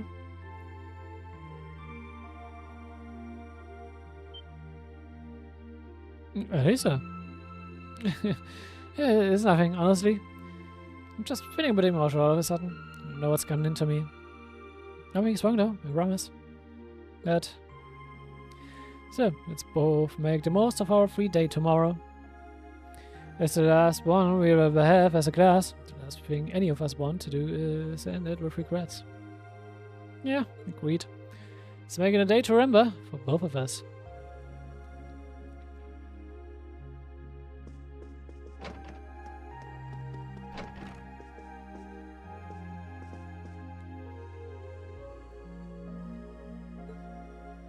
What are you looking at, Laura? That's urine. I'll show you. Aww. Oh, you and Monica got a picture taken together. You look both so happy in it too. Here we do. Someone in the photography club kindly able to take it for us. Let me guess, Rex. I thought it would make for a fine souvenir of my time at the academy to take away with me. Amir's on that being Rex. Oh well, it's a nice photo and you got permission. For once. Ganz genau. Auch genau mein guess. And I expected you and Monica would get so close. Between her and Fee, you kind of have a knack for becoming the best of friends with the ones you bump heads with first. Please don't say that. I'm truly grateful to both of them for broadening my horizons. Meeting them enriched my life in ways I could have never pictured before. Truly, coming to this academy was one of the best decisions I've ever made. I didn't realize we had made such a big impact on you. Well, you did. And don't mind me, I'm just feeling a little emotional. This isn't like me at all now, is it? There's no harm in a few tears, I suppose. This will be my last time I can relax before my training, after all. Yeah. You're going to get much rest in with the training you got lined up.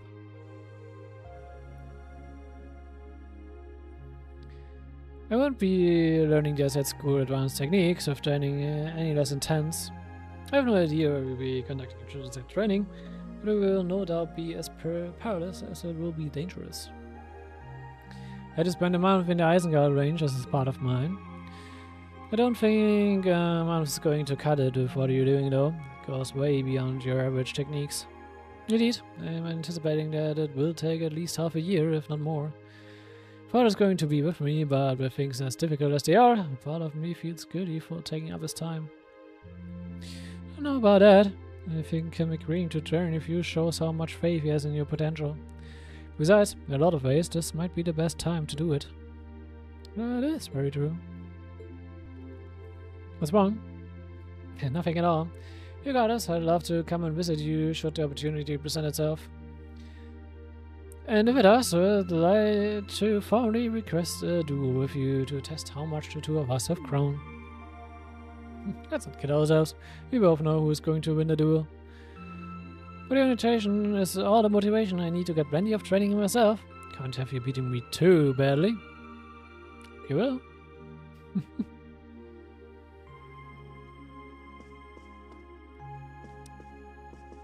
Ich finde es interessant, dass zu dem Zeitpunkt noch nicht über Lauras Vater gesprochen wird.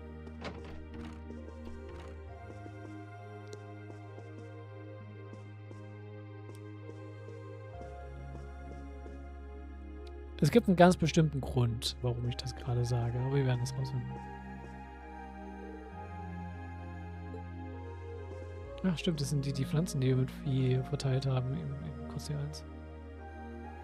Ah, what are you doing? Oh, hi Dareen.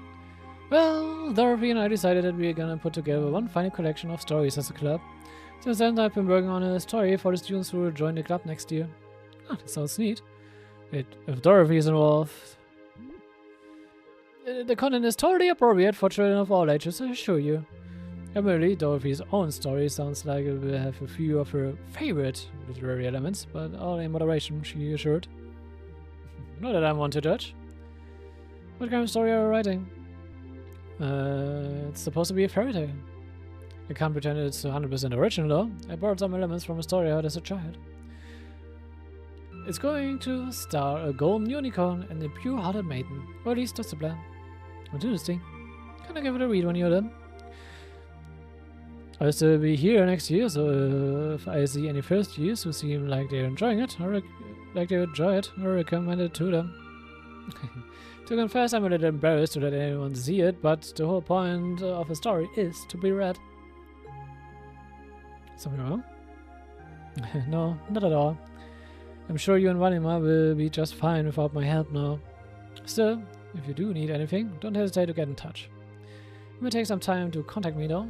You need to use a method that is exactly conventional. I could have guessed as much. I mean, if you readily get how to use runes to communicate since you told me, I have no idea how it actually works. I'm really shocked if you did. It's pretty far removed from the open technology you're used to. It has its benefits though. For one, you'll be able to reach me no matter where it might be. So don't ever hesitate to drop me a line if you need my assistance. I'd always be happy to hear from you.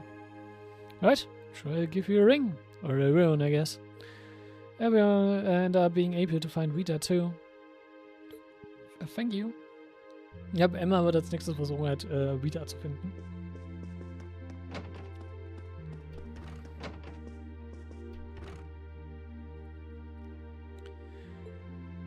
Oh, das ist die Hilfskarte? Yep, it'll given to me. Y'all came from the Blans we grew in the garden club. I'm just looking the kinds they are here. Yeah, that's really nice of her. It's kind of like you can take everything you've achieved over the past year with you. Yeah. I wasn't even going to join a club until Errol found me relaxing and invited me. But I guess it wasn't so bad.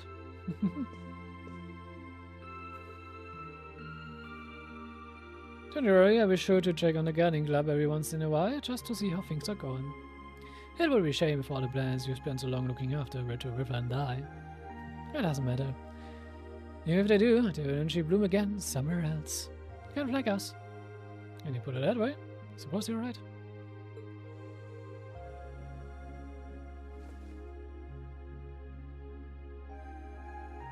Gee, what's wrong? You couldn't do with some more worrying too. Though that probably goes for the both of us. Still don't know whether or not I'm doing the right thing, but it does feel right. But it doesn't feel right abandoning a member of my family like this. Maybe I should stay with you at least. Fee, you talked about us, right? Hate to say it, but going our separate ways is best for the both of us right now. You only get one life, so I want you to make the most of it. Don't hold yourself back for my sake or anyone else's. The same holds true for all of our other classmates too. I guess. I want to find out where Sina and Leo went. The rest of the corp too. I still want to find out what they meant by bringing back the boss. No, not want to, need to. I don't want you to put yourself in any more danger than you have to, but I know how much your family means to you. So more than anything else, I want you to do what you feel you need to do. Don't worry about me. I'll be right here waiting for you to come back when you're done. You better. Also Valimar, I'll introduce you. Because of all my new family members, you're the most special to me. So adorable as fuck. Jesus. Ich mag die Romance-Option mit viel sehr. Yeah, that will go over really well with your family of Jägers. I mean, es hat sich ja schon so ein bisschen gezeigt in, ja, you know. Auf der Pentagram. Oder? Bring it on! Und ich glaube, ey, wir werden heute echt nicht das Game noch finishen, weil wir haben noch den Free Day morgen und wir haben immer noch den Final Dungeon morgen. Na! Ich dachte, ich wäre mit dem Imperial Karte durch, aber ich habe selber verpennt, dass es noch so viel Post-Credit kommt.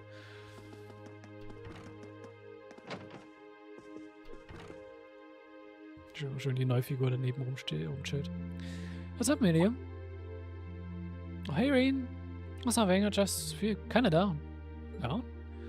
Yeah, I was just thinking about how everyone was at dinner time. Sharon's food was really nice and we all seemed like we were having a good time. But I don't know, it was weird. We were all upset but didn't want to let it show. It's been bugging me. Oh, so that's why. You really have grown so much these past few months. Not just mentally, I think you've gotten a little taller too. Maybe about 2 rank or so? Judging by my specs, I'm not gonna get much taller than this though. I'm mini-medium farther than ever. But you never know, maybe I'll grow up to have boobies so big I can use them as a shelf like Emma's. Something wrong? Nah, not really. So I've got a new mission starting this month, right? Yep, I've gotta go see how things are out west. Dukayan's been arrested, but it sounds like things are still pretty nuts over there. Oh, but guess what? I might get to go out to Liberal and run me Feria soon. What is it with you on blabbing classified information? Well, whatever. Just promise me you will take care of yourself. And be sure to keep in touch. I'll always be right there when you need me, okay? Ich muss immer noch Akatsuki no Kiseki spielen, by the way. Aber die Fan-Translation ist, glaube ich, immer noch im Brawlog-Chapter, ne?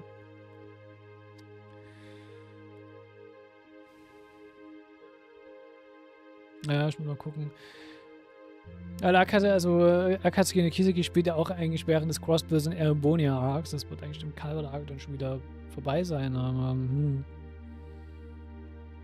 ich glaube, ich werde auch mal dann zusammensammeln, was in Akatsuki no Kiseki passiert. Zumindest so ein kleines bisschen aus dem Wiki, damit wir wenigstens ein bisschen Ahnung haben. Ich werde mal, da werde ich mal noch eine kleine Wiki-Recherche machen, während ich für den Rest zusammenschreibe. And be sure to keep in touch. I'll always be right there when you need me, okay? Right on, I promise. Did I go start for you, mister? If you need me to bust you out of a jam, just say the word. Akatsuki no Kiseki spielt in Remifaria. Wir haben jetzt Remifaria schon öfters gehört.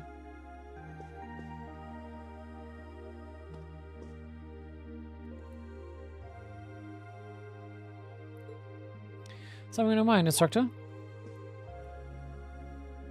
You could say that. I've been mulling over how things are gonna be next month, but all this soul searching is giving me a headache. It'll probably feel strange being back with the guild for the first time in 2 years. But I bet they will be glad to have you back. Things are probably going to be rough over there, even with you taking up the praise alive again. But upstairs, can already see plenty of traveling abroad in my future after what happened over in Crossbow. I imagine it will keep getting harder and harder for us braces to operate here too. What is that puppy look? There's no reason for you to feel ashamed of what you've chosen to do. I'm proud to have a student like you who can stand up and make the tough choices that life thrusts on us. Thanks, instructor. I'll try to just grin and bear it for now. Attaboy! Singing out through the hard times with a smile will put you on the fast track to becoming a great man. Just make sure you don't try to shoulder too much. All that will do is turn you into a jaded grump. Everything in moderation, okay? Oh, thanks. I haven't joined the intelligence division, and I have no plans to. I'm going to keep responding to their requests, but only if I'm comfortable doing what they're asking. And I can promise you, I will never do anything that would put me in conflict with the guild or put innocents' lives at risk. I don't know what the future will bring for me, but that's the creed I want to stand by. I know, don't worry. No matter what happens, you'll always be my student. So go out there, live your life, and grow into such a heartthrob that I won't be able to take my eyes off you. Well, I'll try.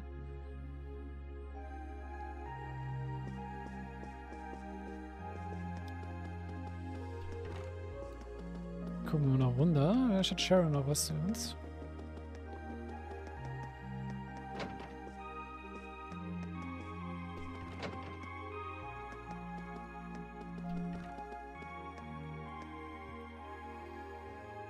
Good evening, Mazarine. I thought you had already retired for the evening. How would you like for me to put together some supper? Appreciate it, but I think I've eaten more than I should have as it is. Your cooking really is delicious, Sharon. Starting to miss it after not having it for so long. It was my pleasure to cook for all of you again. So I poured out all the stops with this one. Seeing how you heavily indulge my handiwork always makes every second of preparation worth it. Something the matter, Mazarine? I was just thinking about how you haven't changed a bit. I'm not sure it's my place to ask, but is everything alright how it was? I can't help but wonder after how things turned out. We just seem pretty shocked. I'm afraid I haven't a clue. The word of what's been happening in the society has reached my ears since then. No idea where the second anger is now. Nor do I know what happened regarding the Phantasmal Blaze plan after the Chancellor declared he was taking it over. And quite frankly, none of it is my concern. The answers won't change who I am, and it won't suddenly cause me to shift priorities. I am, and always will be, a proud mate of the Reinford family. Remember those words. Not because of the freedom reinforcers are granted, but because it is simply who I am. Much like how you being Dash and Cheryl here doesn't change how you're also a proud member of Class 7. Suppose you're right. And no matter what happens to you in the future, never lose sight of who you really are. It's almost time for me to return to Rur. But should you ever need me again, I will gladly rush to your side. Thank you, Sharon. I'm glad you can stay here for a while longer.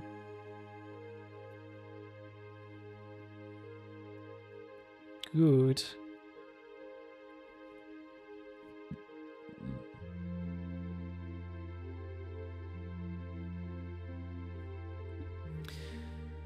Das heißt aber auch, ja, wie man schon sieht, wir haben schon wieder um 11. Heute war doch nicht das komplette Finale von dem Game. Wir haben das primäre Story-Finale, ja. Wir haben jetzt schon viel so Setup für What's to Come. Man merkt so, die Stimmung ist darauf aus, zu sagen, die Wege trennen sich erstmal.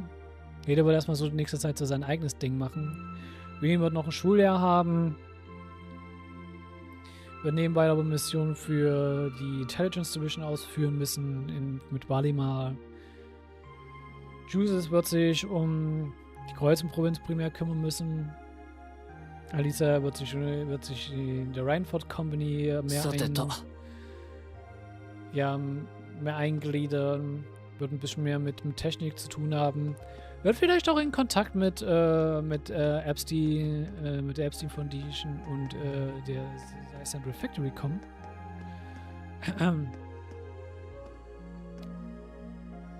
Oder vielleicht da Bekanntschaften machen. Hint, hint. Geist geht zurück nach Nord.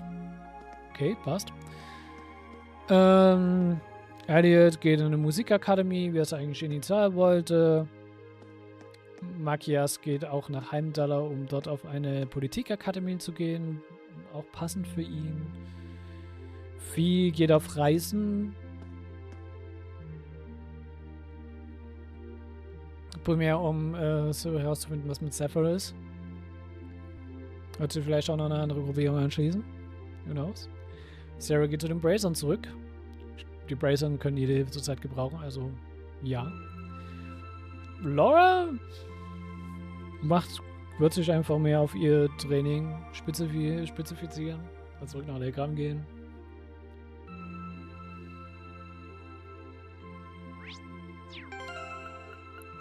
Emma wird auf die Suche nach Vita gehen. Soll auch eine Reise werden. Sharon ist dann mit Alisa bei Reinford.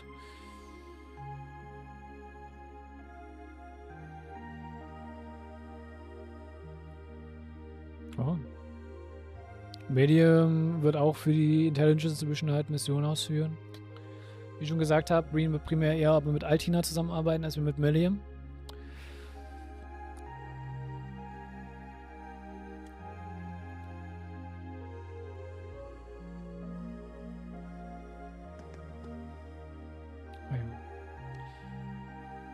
Gut, ich sage mal, wir machen heute hier doch wieder für heute ein Ende. Es wird doch nicht das finale Stream sein. Nächstes Mal wird es das finale Stream sein.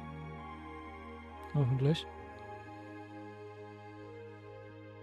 Und dort werden wir uns darum kümmern, unter anderem zum Free Day zu enjoyen.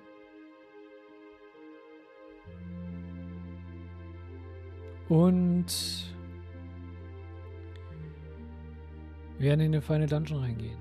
In the Rotary Corridor.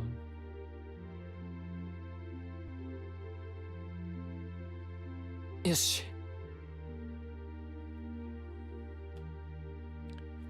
Ich hoffe, es hat euch gefallen. Wir sehen uns beim nächsten Mal. Was gerne Feedback und Support war. Ich sage bis dahin. Ciao. Bye bye.